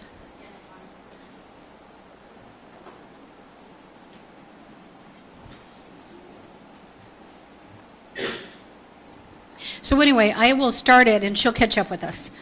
Not her fault. I just popped this on her when she walked in today. So on question number 6, it came out to, there you go. No, next one. That's 5. 6. There you go. It's probably the most telling question of all. Question number 6. If you did not report the corruption, why not? Okay, so 177 people answered this question. 44 respondents skipped the question. But of those answering why they did not report the question, the number one answer was 58.19% stated that it would not make any difference. So let's talk about that. And I want not only the panel to talk about it, but I want to hear from the audience, and especially those who aren't in government, who we've invited here because you said you wanted to be here. So who would like to give me an idea? 58% of the people saying it wouldn't make a difference. That is a really high figure. Why? What's going on here? Who would like to state why they think 58% said this? Oh, wait. We've already... And could you please, for those who are going to answer, would you mind coming up? Because we're filming this and they only see the back of your heads.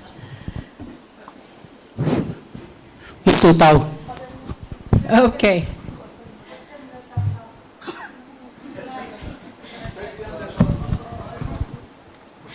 You can even come up right here.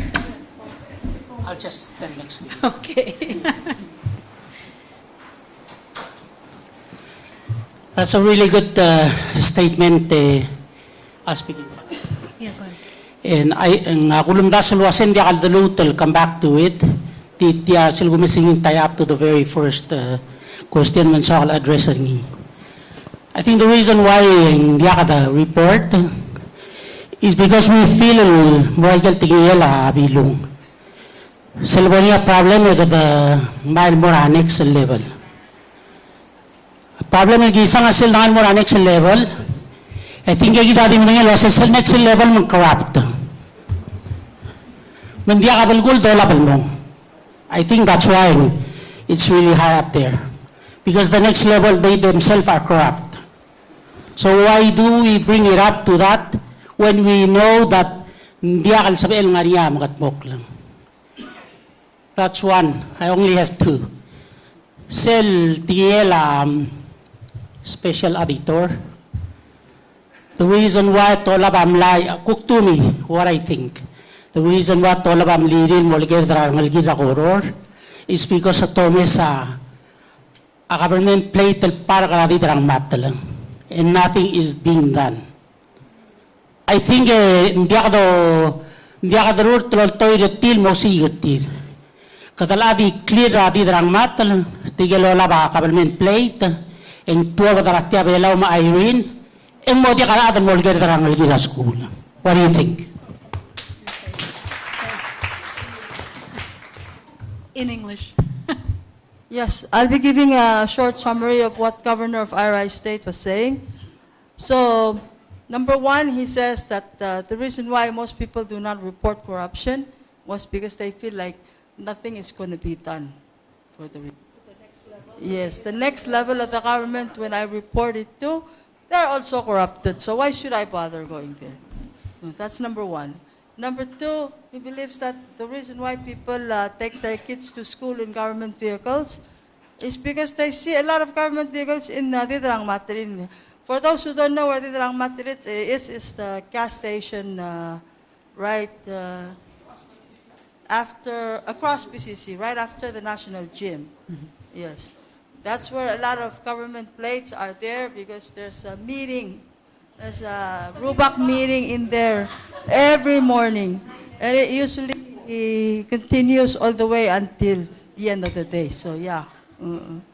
They figure that if they can do it, I can do it. So, I take my kid to school in government car. Okay.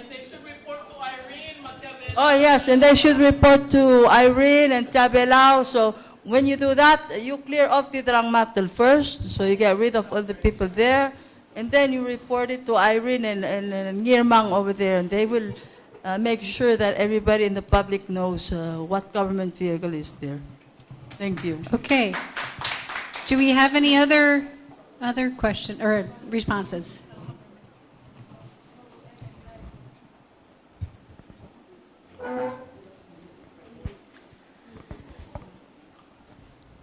Thank you. There are two. Can I just stand here? Facing the camera. I find with my observations and work with anti-corruption, with also, of course, UNDP, UNODC. Thank you, John and Anika, for being here with us in SP. I find that here in Palau, corruption is like cancer. It's like a tumor. If you don't fix it, you don't diagnose it and fix it on time, it's going to spread and it's going to destroy. So I find that 3 reasons why people don't report. One, time is of essence. If you report and then you still see that nothing gets done, people get discouraged and say, oh, why should I waste my time reporting? Nothing's being done. That's number 1. 2, of course, with respect to what, the panelists, Tabilong and Oraidong had mentioned, I think, character foundation starts with each one. So if you're a Christian and you want to be honest, that's the first start of your character foundation. All of Palau is Christian. Most of Palauans are. So I think it's when you describe what honesty is. Being honest doesn't mean that you have to keep your mouth shut all the time. Being honest means you have to also share, maybe not to the public like we do, Anudaswal, but maybe share to the elders or to the church pastor or the priest. Just share. Share what you find and observe to be corruption. Remember, it's a tumor. If you don't report it, it's going to grow and it's going to destroy. Third and last is those who do report, they become seen as bad people. Moses is a bad guy, Irene is a bad lady. You become seen as you're bad. And that needs to change in Palau. Because no one is perfect in the eyes of God. We all have our weaknesses and our strengths. So please, I encourage that those who report, let's not look at them as being bad people, because that's the number one reason why young people are afraid to report, because they think, oh, well, I'm not going to have a chance in getting a job or going somewhere in my community if I report corruption. So again, those 3 things, time is of essence, and I'm asking this to those in authority of government. When it's reported, something's got to be done. Implement what needs to be done, penalize if you have to. Number 2, character starts with each one of us. Honesty is the best policy. And number 3, please don't look at those who report corruption as bad people. Encourage young people to report, either in writing or by talking to the elders or their priest or their pastor. Thank you.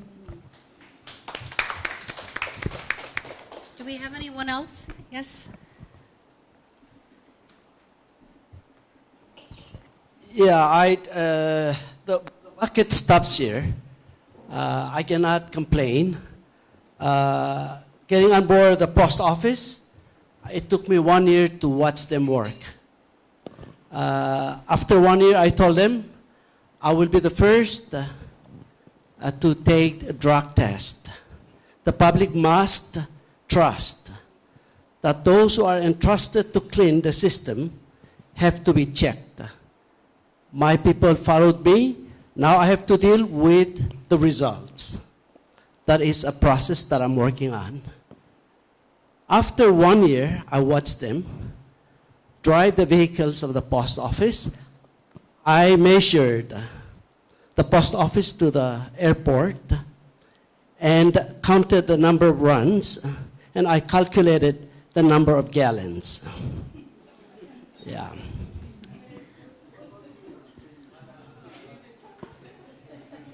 So, and then after the first year, they were very happy. I made a barbecue for them. They didn't know I was watching them.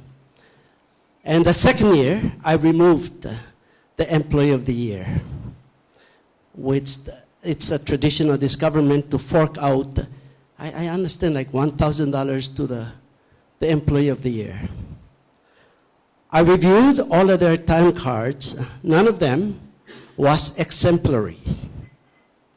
I cannot, in my right mind, give anybody a top recognition of being the Employee of the Year when their time cards are filled with lates, tardies, either at the beginning of the day or after lunch. So I told them, this is not how it works. It will have to take one person to do it. We cannot scream at the entire society without being the first to do it. And so, yes, it can be done by the power of one. Thank you.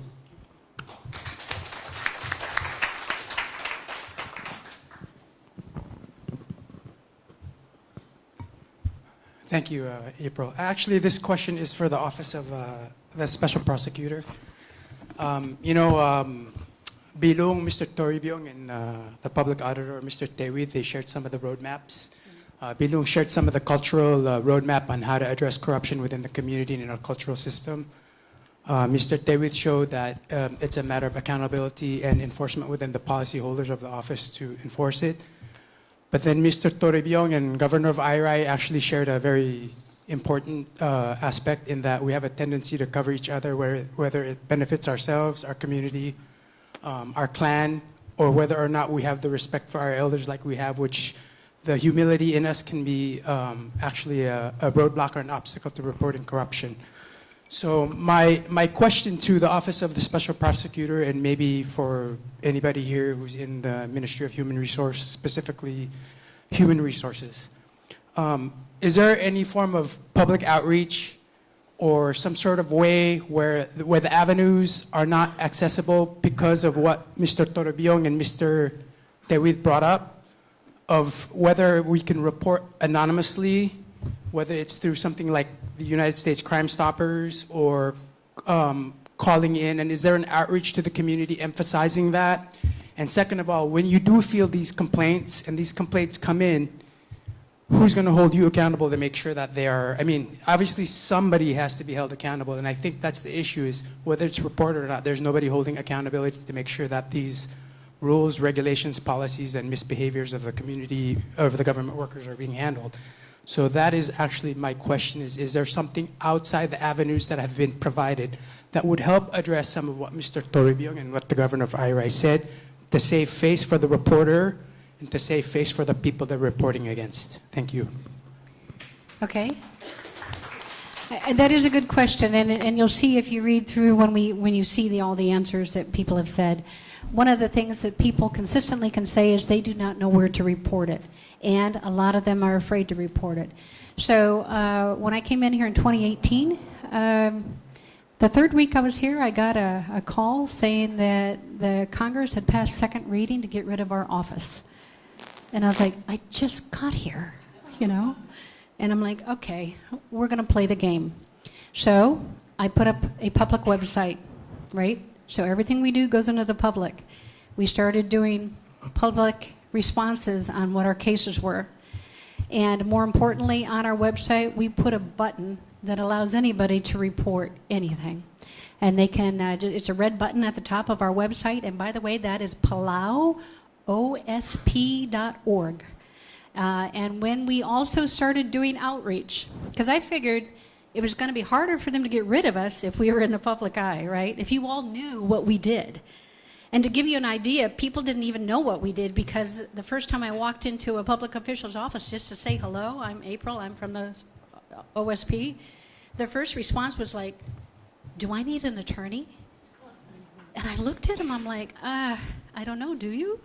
You know, so really, we want people to know who we are and what we do, and so we put a button on our website. You can push it, you can be anonymous or you can give your name. And if you're going to be anonymous, don't give us your email, okay? But you can be anonymous. Now, here's the problem, and I know, where's the AG? She's in here somewhere, right? Anyway, I know that being anonymous can be problems for prosecution. If you are going to be anonymous, you have to give us enough information to be able to investigate, because we have nobody to go back to, okay? And also, to answer Simdu's other question, or when he stated, not Simdu, Omdas, sorry, apologies. One of the things is that, you know, he said, you know, how do we follow up? Well, I will admit that our office needs to do a better job, but we're doing better than we started. So when we get a case in, we give it a case number. If we know who gave us the case, we can go back to them and follow up. And if we do, we try to write back to that person and say, we've got the case, we're investigating. That might take a while, depending on what you've given us, okay? And we try to keep people updated as to what the results. If we close it, I ask my investigators to give the reason that we're closing it, because it's being closed at an investigative level. If not, if we're going to go to court, obviously you all see it because you see what we do in the court. But we can do an even better job, but there's always room for improvement. I do also believe that the public auditor has a way on the website to report. Now, I don't believe that's anonymous. Is that correct? It's not, but the Public Auditing Act provides contains provision that protects whistleblower. That's what they call whistleblower. Ngidil adal me report to officer kumama, we protect the identity of the person. Gagim disclosure. Okay. Okay, now my turn to ask you all questions. Does any government agency or ministry here have a way for people to report within your rank and file? If you do, could you raise your hand? Okay, so if you look around, nobody raised their hand. Oh, did you raise your hand? Yeah, because you can call for misconduct of police officers. Okay. And we do investigate. And that's because the president, when he signed the executive order to reorganize the ministry, also created the Office of Professional Standards, which really look into the conduct of police officers. And so we do have, you call off, but it's not anonymous. You call and you complain, and we get your name, and then we go after, we investigate the incident. Okay, and then do you also follow up with the people who make the complaints? Yes, when they call, we follow up with them and say, what had happened. Okay. And where it is, yeah. All right. But it needs to be improved, yes. All right. And so maybe that response from everybody is an answer to your own questions about what can we do to help people report. And so I do want to let you know that we do have those two sources. We do get, and just so you know, when it comes anonymous, I wasn't kidding about SurveyMonkey being anonymous. I know a lot of people thought that, oh my gosh, she's probably really getting the things, but I'm not. SurveyMonkey was anonymous. Our website is also anonymous. So when, I'll tell you, if you say anonymous, that's the way you want it to come. It comes to me directly. I get it. I don't know who sent it because it doesn't have any identifying information, and then I turn around and assign it to an investigator if I'm not going to just answer it myself. So that's what happens when it comes in anonymous. But again, if you are going to be anonymous, you are going to have to give enough information for us to investigate or for the police to investigate and for the AG and I both to be able to take it to court. Now, there's the kicker. On television, when you're watching these crime shows, evidence just magically goes into evidence, right? It goes into court. It's not really the way it happens. If I want to get a piece of evidence into court, whether it's a document, bank records, something from the government, I need a person to shepherd that in. So I am going to have to call witnesses. It may not have to be the complainant, but it will have to be a witness of some kind. Generally speaking, we're able to call government witnesses or the bank presidents to come in. But I just want to let you know that it's not a magic bullet, okay? We do have to have people shepherd in or bring in the evidence.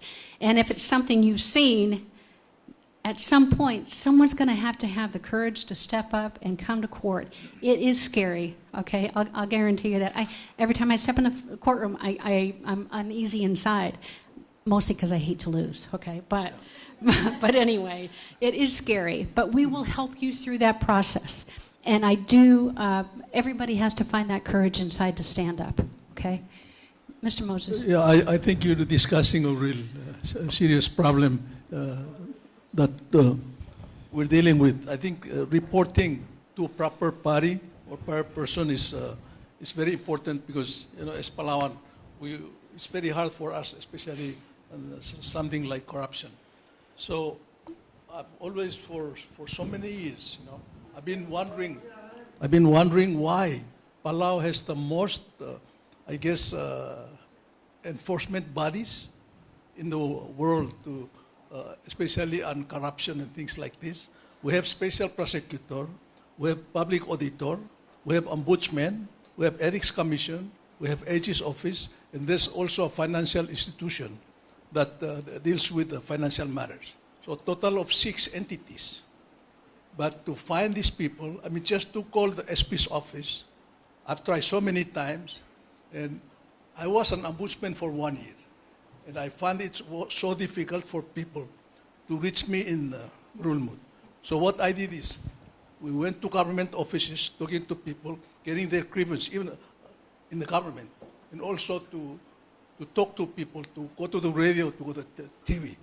The difficult thing is for people to find, like, we try to call public auditor's office, it's almost impossible to get it. So you call the police, you call the 2214.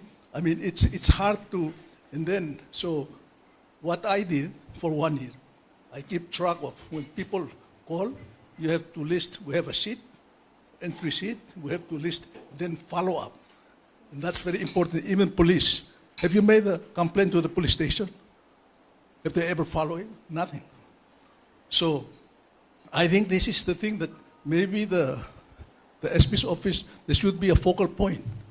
Maybe all these entities are in one, so how do we access them? You call, and one of the things that Mr. Toribio knows when he became a media mogul 5 years ago, he knows a lot of people call the newspaper, call the TV station, but they're afraid to use their names or to give their number. So how can we deal with this? I don't know. I mean, I'm sitting here and say, how do we find the solution? So I think this is it's incumbent upon us to find a way for our people to communicate. It's very hard for people in the village and people who are lower status in the community to report this thing. So I think this is a good start, but unfortunately the special prosecutor is going to be gone in 2 or 3 months. And I tell you, I think her office is not going to be filled. Because there are people here, high officials, who don't want a SP office here. So, I mean, it's good to talk here, and if these UN people come and share this with us, but I don't know. Will this go anywhere? So I think it's incumbent upon us to do something about it. Especially we media have.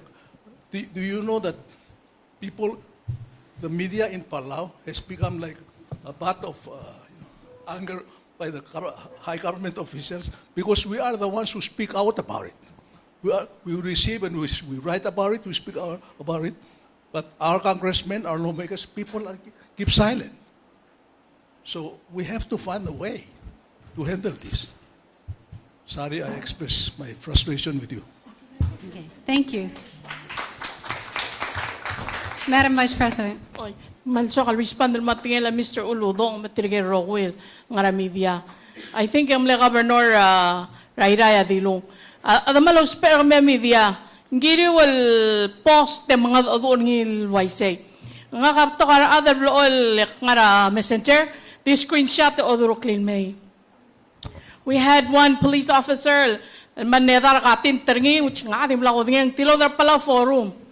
So we were able to otokagingel police message fix the situation ako. Manggiri wal post. Sera ko kultob da tolo sa the register ay government vehicle tango makala ade mesa government vehicle and la expire nga siya singiring odoro clean may. Makmo find out sa ngaral ministry malkon ma ministro sem to kagimel register til amlay. Mang klo already arang media ko mal misulang. Kami agiri maralway say kom watch to kara government sel kotan misisi al klisi iw sel sabi iw at post them dulo say nga mak share nga kadikira sire be iglesia katolika di sa dal maral moringi hindi dala ka dahil sa maral al mora iglesia makmlong ultigir ulpatem la government ako tumlap tulo kasi adila liya adamol nga siya singra nga post kasi nga udu ulol takara dala retial mla government tal nga iglesia di morablin. So it's self-policing waigel loloka bilong kita di Cristiano roy, you know inside your heart sel chum nga niyo omoruringil al diya malmalta mangira dal mo self-police gira dal nga ka kotal antam lawyer say itil imol mal pet peeve nga sel sum de kam nga lawyer asem dorin mo o ilem dori ba maulan che metep dorin mo fodori kamar or atam na government getting paid for not working. Mangira dal di mo gidal self-police rigid and have our own integrity. Almo mga tmoklay gira dal the government taklok le daro mangira dal kay nga sir roy. Malukot makliya ngil loriore. Komal masaulan ti adim la sokal meg makatakliya sa kamil media malus paal komal masaul. Gigid yun umoro keep us in line. Thank you. Just a short summary of what the Vice President was saying. She recognized the media people for doing a good job and to keep doing it, and for every one of us to be our own self-police. Thank you. I would also like to ask Mr. Tika Mamalea to come up because he told me something very important about how they handle corruption at a very young age in Fiji. And I think that might be something maybe Palau wants to consider. Thank you, Madam SP. I think corruption is evident in everywhere, especially, no one is spared. In Fiji, we have included in the school curriculum, corruption subject. So it starts from primary school and it's gone up to secondary and university level. And I hope that can also be introduced here in the Republic of Palau. As we all know, we're all doing this for the betterment of the Republic of Palau. Thank you. Is there anyone else that would like to say anything with regard to what we've been talking about? We've actually already morphed into the last question. The last question, which is question number 11, was basically asking for suggestions. And what surprised me was the number of suggestions. 127 suggestions came in. That's a lot of suggestions. But I think what's important is to ask you what suggestions you have. One of the things that I would like to point out, and I think Mr. Taywood brought it up, is that we and all of the ministries and all of our government, state, national agencies like us, it has to begin with us. We have to enforce what's happening within our own offices. I will tell you there are not enough prosecutors in the world to handle everybody complaining to the AG's office or us, okay? It has to start much earlier than that, and much better to stop it on the front side than seeing us in court, okay? So my suggestion would be, I kind of mirror the public auditor. We all have to start it in our own agencies and our own governments at the grassroots level and come on up. That's going to be, I believe, the best way we're going to handle corruption. And so, is there anybody else that would like to say anything? Sir, yes. Aurang directal ngaria agal what breeds corruption is lack of policies at the management level. Mang ulam mo ngaria agal fraud ma corruption diaka controls the stobaigang. There are policies. Accountability am holdra adal ngaradrual accountable raigal. Lengaga kured lengiregal seta policy girer adak. Giregal seta policy aus pelam lai. Lengaga ngare uge. Ate mirar adal udolo bangke. Lel sukum ndeka policy arada a mesate al open matamo o abuse the system. They will game the system to their advantage. Ya ulgo bangaria gal policy tabagal wasang sisi aiga kaya enforce and minimize aigal. So when you look at it, the Tial government, there are 9 ministries. And we have to look across all the ministries what kind of policies do they have in place and regulate Clarwa government, ma teleteri other law.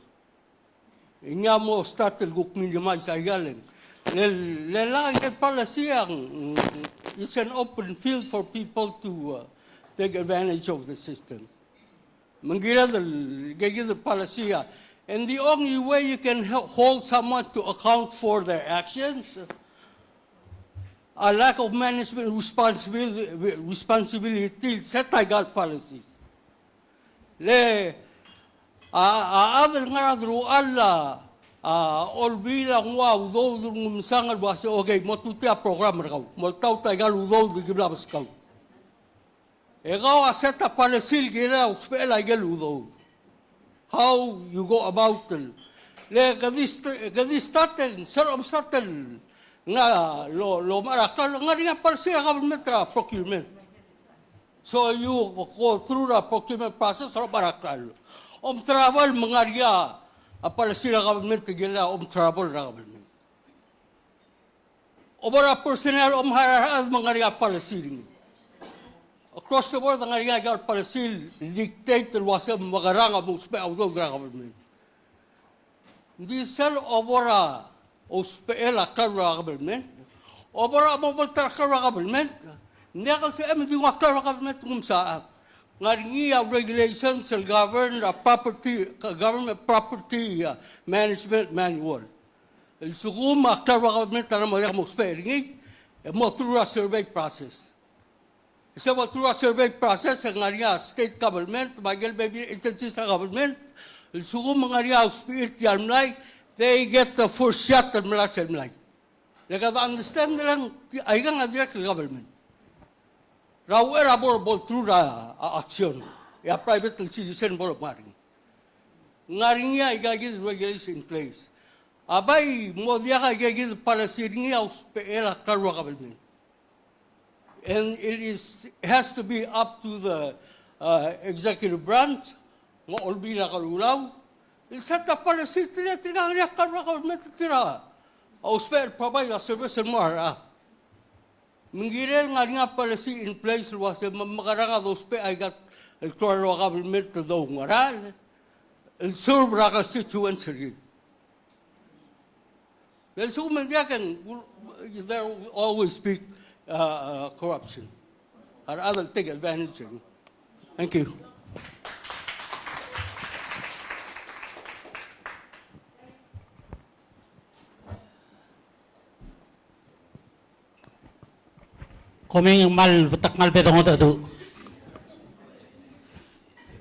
So we've heard about all the problems.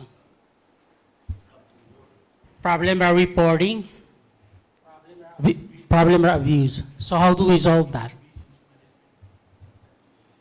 A solution that I offer may be not the right solution, but here's what I think. And there's an example of it,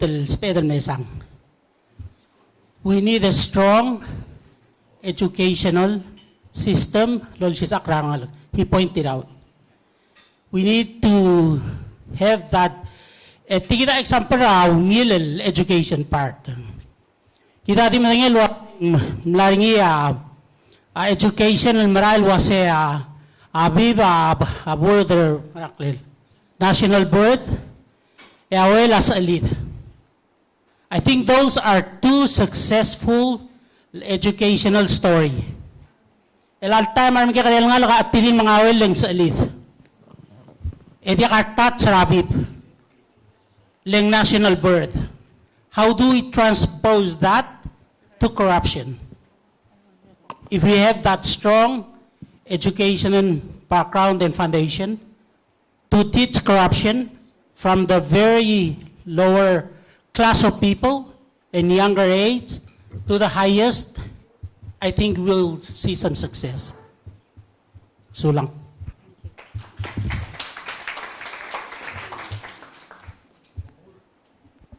In the defense of our cultural heritage, being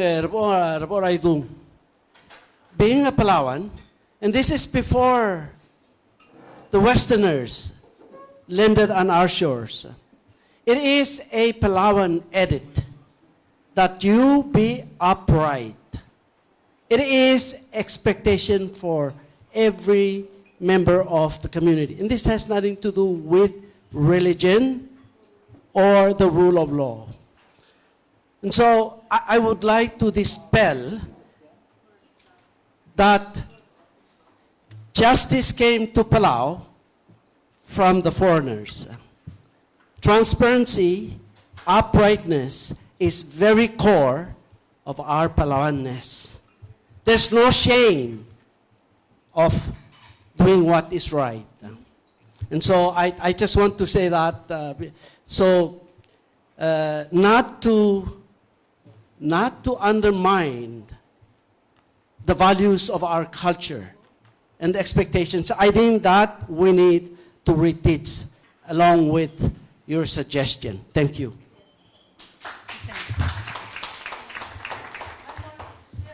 That is good. And I also want to say, following up on that, I hope no one here thinks that we are saying justice only comes when the West landed here.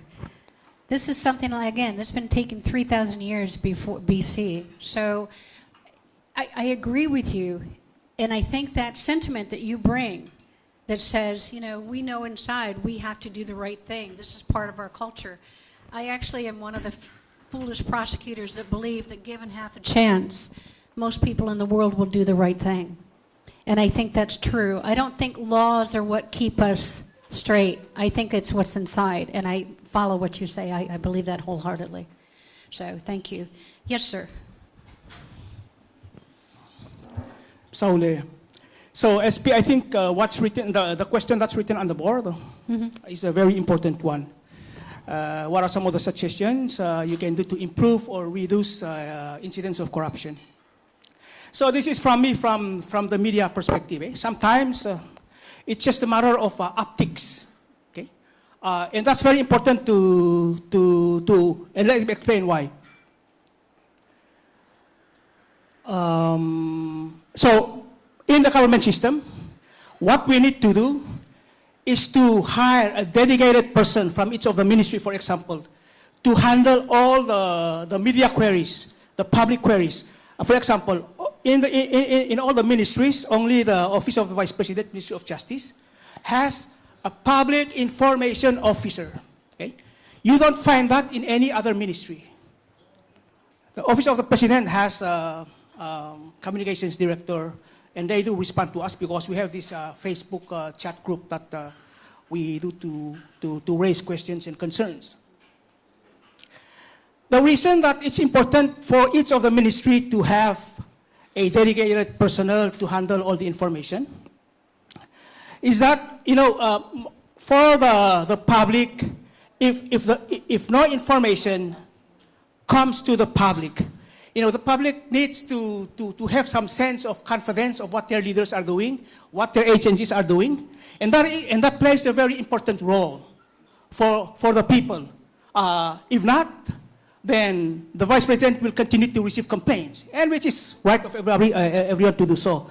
But in the absence of that, it just makes it more harder for the government to provide that information. And if there's a way, or if the government can readily share information, then it sets a culture, it establishes this culture that this information needs to be out there. There is no reason why to withhold this kind of information. We don't have that yet. Maybe at this juncture in our government culture, in our history, we have not established that. And maybe, we need to do that. Even the government has to understand that we need to start doing that. And once we have this culture that this information needs to go out there, then we can start to make an impact. The incidence of corruption will be more reduced. There are two things I want to share from the media perspective. Sometimes it is not corruption, but how the government handles information that appears to the people that, they are withholding information. This is a very simple example. So I've been in the media for over 14 years. And every Christmas Day, every New Year's Day, we always want to ask the hospital, is there a Christmas Day, baby? Is there a New Year's Day, baby? Simple information, harmless information, but they give you a run around. Why? I think it's systemic of the government. Nobody understands, or there is no dedicated personnel from the Ministry of Health to provide that information. So you call the administration office, which is the protocol. You ask them, can you direct me? Or is there a New Year's Day, baby? And they say, okay, you have to call the obstetrics. So you call them and say, that's private information. I say, I know, I've been in the media for 15 years. That's the same thing. So for 15 years, they have not established that procedure, and then we have to go through it every year. That's just one systemic issue that manifests itself to the overall government, how the government handles information. So it may not be corruption, but how they handle this information appears to the public that it's corruption. They are withholding information.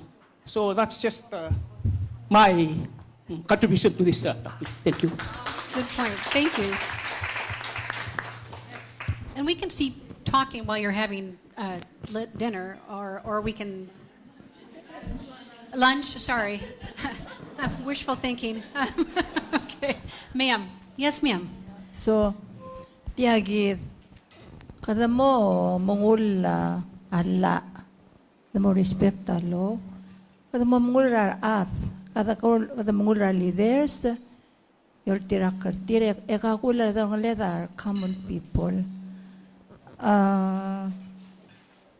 Kada mo Mulis akrar ng leket, mulungan na bibilyat, di magkakare ko mulis akar tin, malabin klon di akabol, roedare kain lungil tagoy. Our leaders, kami our governors, matirgal leaders, pay attention and more tirgal employees kami. Mo kaya tiral wasi ang aringiya, monda tir, even personale, mahel pertil dia kabal alawar tin marebetra korupsyon raklok lela a government. Nsuakal waset tial VSL system akmal broad. Tial system brother sis bra alsel. Lagi tangani akok system marikidra lakay kal VSL system. Mang ngarawar ngudar ngi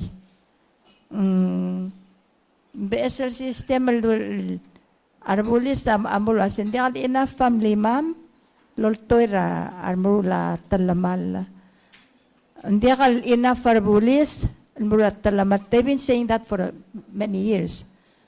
Marmasa o ako helper tilwase President Alvaro Lawastrira ay kelospe. Matam na mopto ko October team na mopto kasi dosyar team na mopto arbulis yet hindi ngaringi. Hindi ka alu, ang modi ka complain, kada mo positibo lo mesay ka tokol wasi, magaran sa bedel help for the government, especially kidal at, mandi ka mo, at ako tal maknital sistema say, ng endless a problem, especially a court. Ka apil, pero hindi wan apil, kadi apil, is an endless system, hindi ka understand, rin itungol maskit. Yan ang system, rebala was sell, Lobal single ngal, kandi kalau mal single ngal. Tamasi ok tamile la mardalal. Iyam lamom tamala ay manamom dengel wase. October tiang. Detail besel system ngal ya endless a problem ringi. Yar ngal kar elal bulada se. Tian bi sunjungil government sa amal marula kel somam. Sige ta tiakal understand di mangkira dal educate tatil wase. Ngaringi al ulab balloon there's nobody above the law. Awulang giredal respect tial el system berdangara alse kada dir kam subri governors ar governor maklol bulu abat tokar adal mata awulang at marulay kay gidal kuk atter hindi kita mal makasay mal bayota ada tekerar adar eda kamban tial system rigidra ngaramom el al government edrelil waseng magarange kada stobay kay gidal el monda hindi gira del report gira del solve problems mo da kayo takto hindi adul wase manggem le report me lang arwat ang akuk mo kasi baran diringi mang ar politician sa sel secure kumiaraat omorula maral to etbay mal moklo aklo marar tilikor kumiu ya omorula albiru kala embay mo dia aklo marar tilikor kumiu song gira del report kada respectar other respectar la kada renga satakoy kada mo renga satoy ay da ko simple hindi kum da sing importante e de karar mo da tel government tergida in the lesser problem be system that understand it e kada ngulo lo lera al sela belwad e la kada rar mo da say kada magarang solve ay kal problem but we can solve the problem.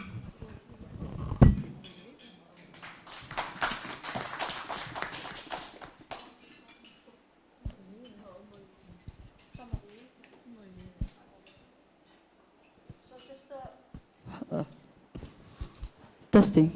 Just a brief summary of what Bilung was saying. Bilung was saying we should respect our laws, we should respect our government officials, and we should respect our people. And we should educate people and let them know that there is nobody above the law. There's always not enough law enforcement. There's no fuel. And we should be positive, and instead of complaining, we should see how we can help the government address all these issues because they are endless. Don't get mad when you are being reported. You should respect our laws. Thank you. Thank you. There's one question I didn't get a chance to ask, and I would like to ask it now because it's a very important question, and it ties into some of the other things that happen in Palau. One of the respondents said, as a foreigner, my voice gets more negative attention than positive. So how would you answer this question? Panel and members of the audience, what do you think can be done to change this aspect for foreign workers here who feel they have no voice and have to put up with whatever occurs while they are in Palau. Yes, sir. Mr. Tribune. Ngakangaringi nsuakan mo sige dilo goringi special prosecutor. Ngaringi sister-in-law ngal mlekir bela 4 years et mo demrael. Lendimla katal de tritringi mo oaikit. Akabalmenta every year et renew babilengel. Al decide el maurol ratara kung balik ito katikil mol. Renew babilengel mong oil complain el morar adrab di mamlo ase. I get rogwil blood rule sendi a black rule. Di o singa la government el merangak a foreigner. Mang reserve ra sel arungul sharingin mergit. Lekta oil lomda sulwase ngati kal adr bela she dia kal sal society git ngul luut. Government tam la rule la alwaise. El sumo mo bilar di rang abarda. No matter what engel bi madasel mo adr bela. Ere citizenship ring taratoy. Len ko tu kri lil waise. Di l'ulti al bulu avec le rak ngeder raking. Kedri nyura babilengel. Al laureol moranga ke ukli sai del laureol mora. Adil me mori nyura babileno tiri mersi. Ako adio basi del experience rengel sister in law ngakaleng. 4 years el other belat bo de kut maklukleler mid. El dia til bulu belau kedamral aku spera turn mas kita prejudice. El morar adrango del bulu. Shedi kamentera.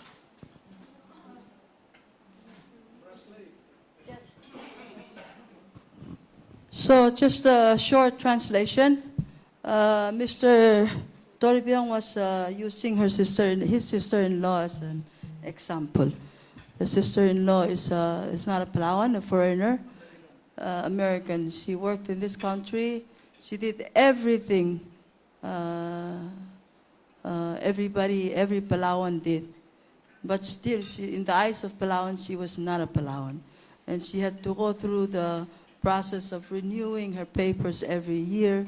If she doesn't, they'll chase her down and penalize her for not doing the papers. So he considers us Palawans as prejudiced towards the foreigners.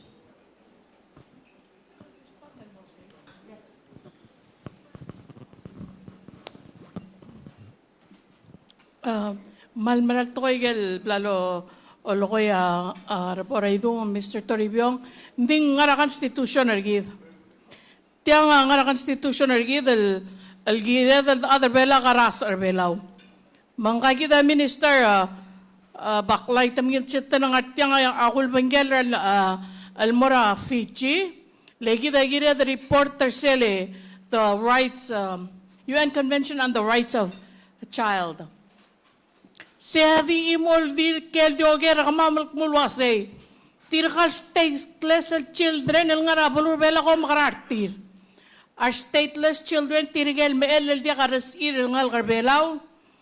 Beber tiram lamrot el mongol gira other bela. Hindi dia kalsil nga passport al other bela. Hindi dia kalsil al other belaw. Mang ay gay kita mang matakat sa amal enser ladadik mulwase. Unless ang amended the Constitution ergid, ang mo diakal sa BL, angal kal diakal sa el rabelaw el mo other belaw. Kami alam na yung was isirado po ay gelo malo the Constitution ergid, dim letal sa egid sel dim lakal mangay. Sel wasel sukum karot li angal kal ngadyo ra edergil, el diakal sa el other belawing, sa BL mo other belaw. Siya kung to sisigi di sel mlodia kal sa beedal mo. Mang tial ginel mo ra olbira kalulaw. Min si edal kut makliya permanent residency type of legislation al mo address tirgegi del biira other bela lang malmaral to kay galo ko Mr. Toribio tirgel biira belawa akora egale dependent permit ang ranklen. Agiril renew ra every year. Oh, yung sel ako raw Sila ko rin daswale, Mr. Uludong.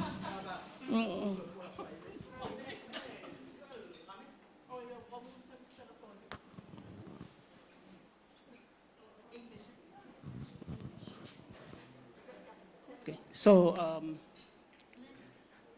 to respond to that question, I think it's very important because you have to understand also from the Palawan perspective.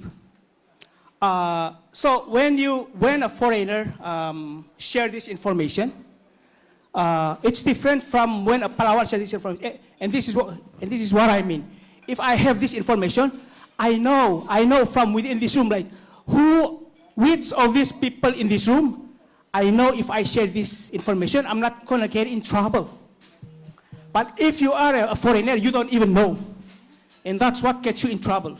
So you have to understand those dynamics, cultural dynamics, people's connection, to be able to have to share those information. And maybe that's how that foreigner, that's the experience of that foreigner, because, even as Palawans, you have to negotiate your way around the people in the room, and you have a feel like, okay, this person, I should stay away from with this kind of information, but this one, I know I can share this information with. And that's kind of how it is. As far as you have this information that we are at a point that it's not a concern if you share this information, I don't think we are there yet. And I don't even know whether we will get there. But that's just how I see it. Thank you.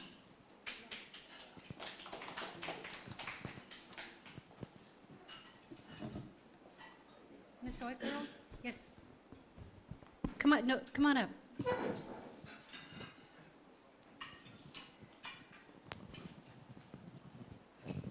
Here's my 2 cents.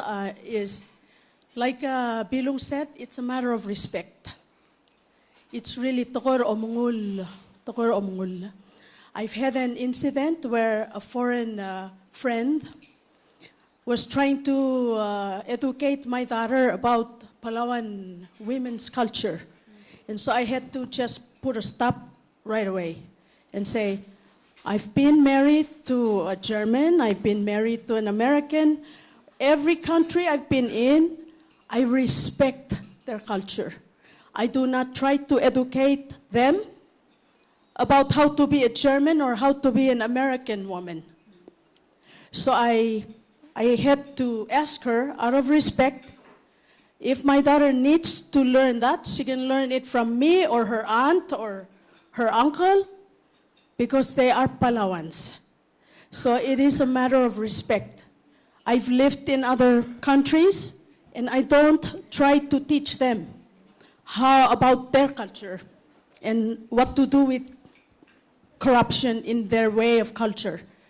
It's really about respect. And so I love it when foreigners give their opinions, but I often advise them, because I'm married to foreigners, and in the vicinity of many foreigners every day, I say, hey, you wanna eat local fish?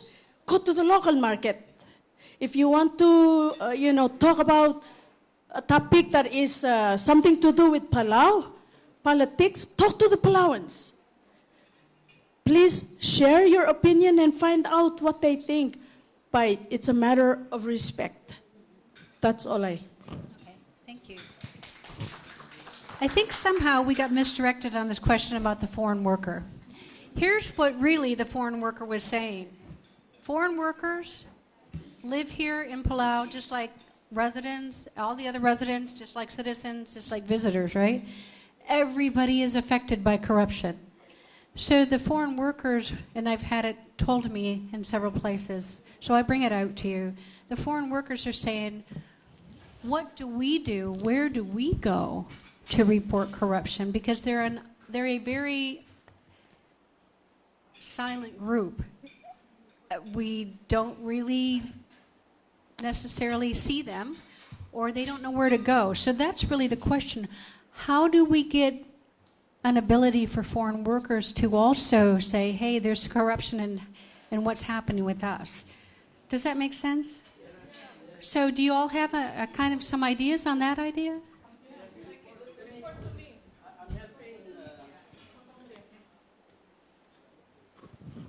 So I'm helping the Bangladeshi community in Palau. Their president lives with me for over 15 years, just because he was mistreated by a very prominent business person in Palau. Now this guy has no way of winning, so I helped him file his case in court. For 15 years, he never had a day off. He worked 15 hours a day. So I helped him with the Office of Human Trafficking. Dealing with that Office of the Trafficking, they're trying to make attempts, but I think they have a long way to go.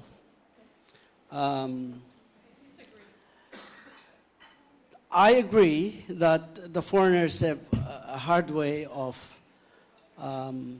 getting their grievances across. Many times, I had to accompany them to government offices because they are not given the proper reception. Whether their case is valid or not, they're usually discouraged, not by words, but just by simple treatment. So, yes, that is something that we need to work on. And they were kicked out of places for them to pray. These are Muslims. I ended up having them to pray at the facility at the Catholic Church. And they're Muslims. They're people of God. So I'd ask my pastor if they can have a place to pray. They have the right to pray. So I think this is a very big issue. As Palauans are having problems reporting, I think it's harder, much harder for foreigners in this country. Thank you. I must respond. I don't know what Mr. Asanuma described, but we have the Anti-Human Trafficking Working Group. Myself and Minister Mutul co-chair, and there's about 15 members, and so we are really doing our best to determine if there's human trafficking activities, especially in labor. We also do looking into the prostitution, but we're probably going to see a lot more of those once the open borders again. But as far as labor trafficking, we are working with the Labor Compliance Office. Please report. You can report to the Office of the Vice President, 488-3198, or report to the Labor Compliance Office, or if you do not feel, and I'm speaking in English, hopefully, if you are not comfortable in reporting to the government agencies, please go see Ron Ledgerwood at the Micronesian Legal Services Corporation.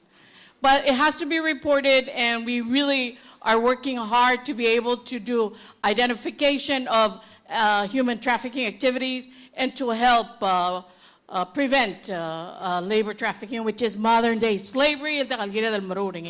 We do outreach to the communities.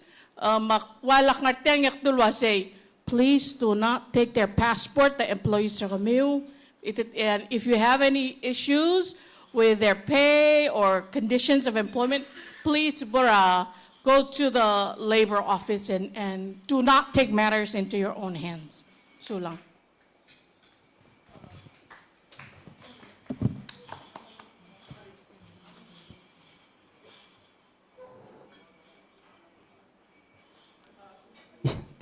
So just very quick to respond to SP's question. So where can these foreigners go if they have a complaint? They can come to the media, to me, to Island Times, to TMC, to the media. And this is what we do also to get some of those information. So sometimes in the morning when I'm in the office, there's a manila envelope sealed with papers inside, either copies of documents or a typewritten copy of the person's corruption or something. So and that's how the media get a hold of those information, and from that then we can ask the government agency or the relevant authorities about this information. So, I mean, that's one way they can bring the information. They can do that anonymously, but some of them, they just walk in and ask that what they say to us is off the record. And so we can sit down and have that session together, and then they go, and then I get those information, and then I will do my own work as a reporter. So that's one way that the foreigners can also access the media if they have concerns or they meet with bad experiences from the locals. Thank you.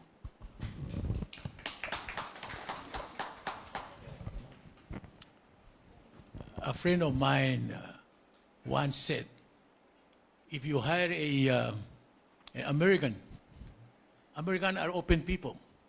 They speak their mind, they do whatever they feel is right, according to the rule of law.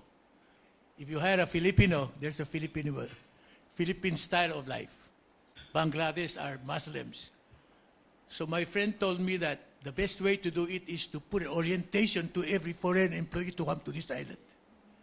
Orient them, because sometimes they think it is right to pray 3 o'clock in the afternoon. But in your labor agreement, you have to work. So those two differences of lifestyle create animosity. So I think the government should create an orientation for each and every employee that comes to Palau. So they know if you walk among the elder person, you have to bow your head down and walk across them.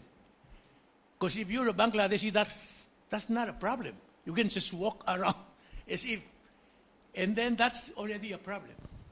So I think instead of complaining, we should create a solution. For the Labor Department, build an orientation program for each and every new employee that comes to town. Thank you.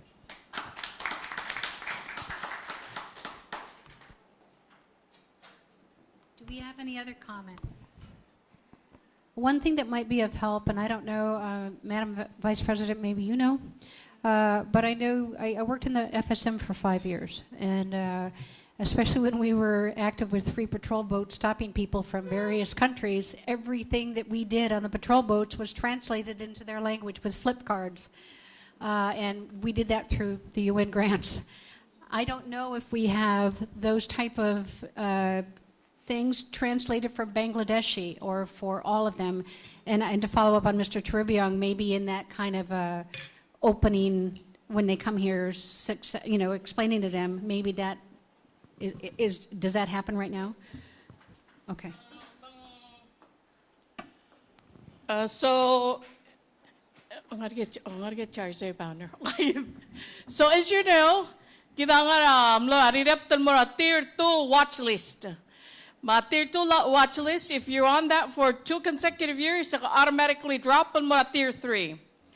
Mang mlagirel mared al makatmok laureor, al mo nga seorigi the matatwa the segi di status. Mang mloktob at tegi di anti-human trafficking working group.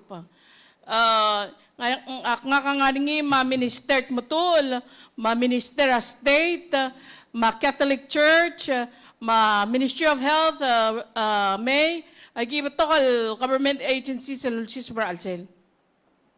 And so in response al mora, tagi the question raising yang kagi the SP, through that working group in the Malagasy Maru Laurio government, ngosugi the tagi the toera a tier ranking argid. Ang mla moringia igagidale SOP the following mla tuwa da igagidale toel ngara Bangladeshi Mahiriping Japan 5 different languages informational girel tegi del tora anti-human trafficking. Ya minister mo to ngara human resources lagut maklik tegi di algora wayal almost like an orientation process, but they talk to the people who get their permit, working permit. So there is a process that they go through. There is an office, anti-human trafficking unit within the Division of Transnational Crime, Bureau of Public Safety.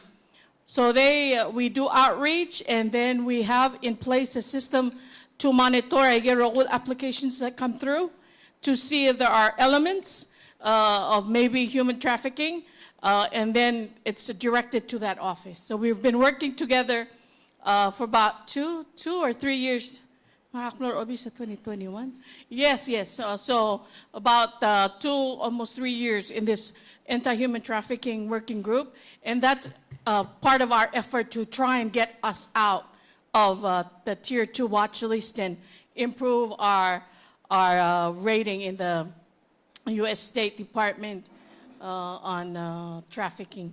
So we've been able to implement the changes that you're concerned about. Thank you.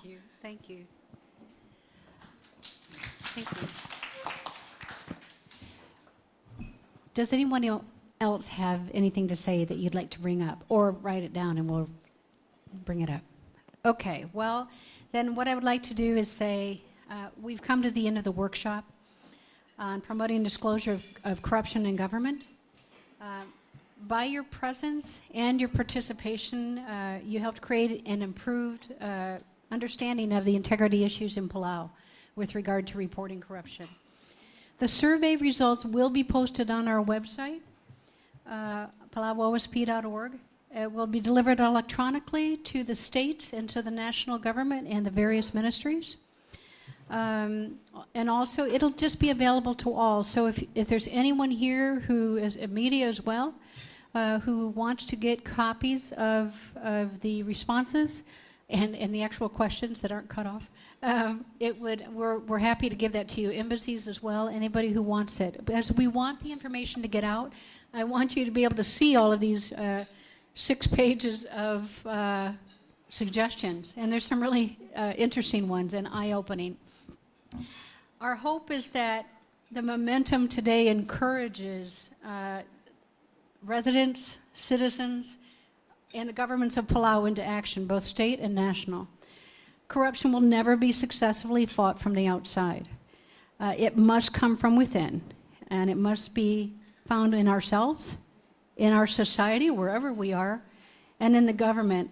But I do believe, and I think it's been a recurrent good thing that I hear when I go around, is that together, working together, we can make a difference.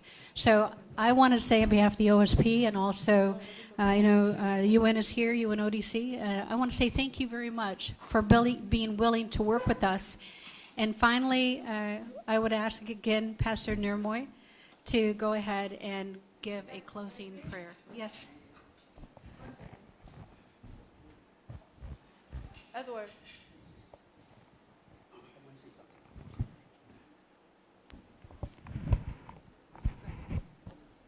Malungil tasil ak ngartial diak ula video. Si share la di conviction nga kay black urengse. Okay. So aku merang la seti malbio tang kay kita bukrang ilmang ngartiang katam sa dapat tokol answer di answer e baisa. Ada betigringi la Psalm 119 verse 9. Siakmula say how can a young man cleanse his way? Se pedal paraphrase ringi ko say how can a young man cleanse his corrupted ways. Ang mas kita hensi by taking heed according to the word of God. Kita pastor, kadulumu ulang milulu, kita tiyal mo close ringin. Again, por kita kumulwasi. Kato kumakasal badulu el, yakadidultuy raklisi el, kadultuy raw lagarruwi larubak ka Diyos.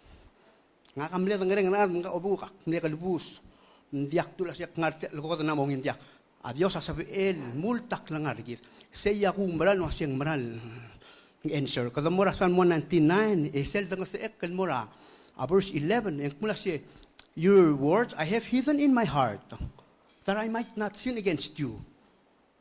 Esel the summarize yang mort aigel dia kadil trui la aigel tool kada summarize ring abol batti garungum na ruba el batti garungum na neighbor rakaw el batti garungum na balwam en dia kamor ora atemena kabelmenta dia kamor ora luula kabelmenta akmal orings santi o udnei ngaka umna si atara contributor tiang armerredel tirel mrula albirugol dia kalola batam el meurior marangar eungira o lela tu le tome sertir takarurul endi bodol tau tian ngara bibiliang korang ani sektor bila se arungu ka nguset gegi dangale sintal ngase dire kalmal swale gegi torak li manglungu se ya kumrang luase al sogum kada claim dia kadin ngar omlogoy pol ngar omrul se bendori moral morior fodori time out At lang na mesa kalau makal sel sabadong. Oy, nga o makal lam na kabelment lek mangarabli la president.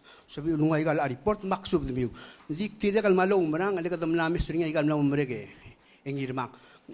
Telki bil tira kal kurab jakal sal malman to ngaram la na kabelment muray iglesia.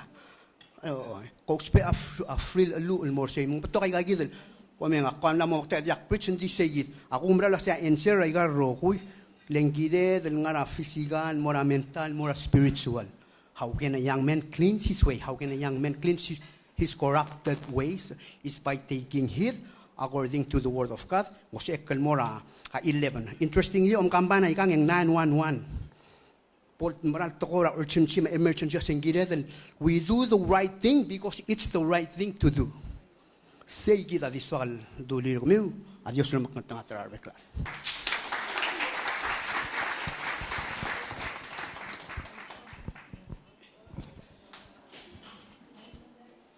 Mal mareng asulela Dios raigal mal beto lungil to ko imlamadung. So I believe that I'm acknowledge all of us here that we are Christians, we love God. And so everything that we do must be based on the Christian principle, and that's where we can build a strong community, a strong island. Before I pray, I just want to share a scripture that I've used it as a guideline to my own family. And it says, if the Lord doesn't build a house, those that labor in vain. If the Lord doesn't watch over a city, those that watch will stay up all night to no bail. So the Bible said we cannot do anything without God. We cannot rid of our corruption without the help of God. I need God. We all need God. And if we follow what Brother Edward has said, if we take the laws of God and apply it, it's very simple. Love God, love your neighbor. And when we do that, just like what Bilung said, we respect one another. We be accountable to one another. And yet at the same time, we do not hide the truth. At the same time, we have to report anything that is not right.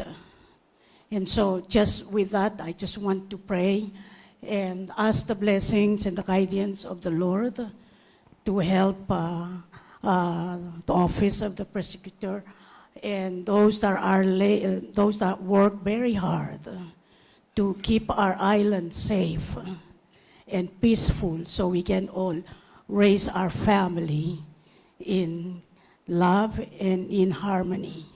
So let's pray together. The God of all grace, the God of all equity, the God of justice, the God of judgment, grant us mercy and truth, that we may all be accountable to one another, and that you may help us as we become the eye to our island, that if we see anything that is not right, God, give us that mercy, give us that truth to reveal what is wrong, so every one of us can be live safely and can be protected. And Lord, we pray for our president, that you help our president.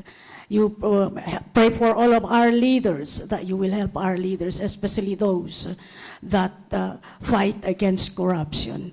And Lord, we cannot do anything without you. Let your grace help us as we try to do better, as we try to live a good life in this island. We thank you and we pray this in Jesus' name. Amen.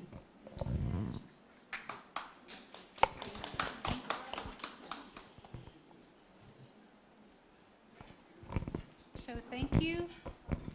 And please finish your lunches. But also, we would like to get a group picture, if you all wouldn't mind. Is that okay?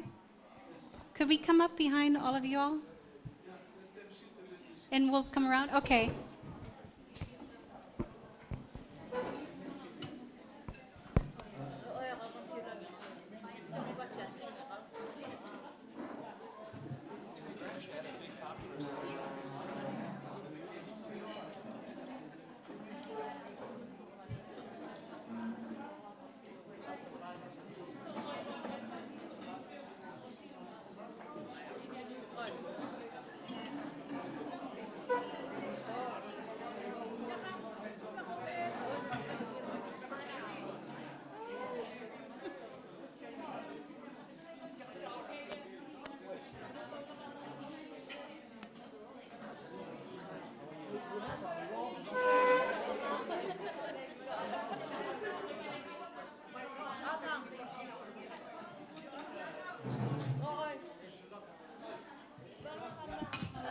If you all can come to the front pictures, please.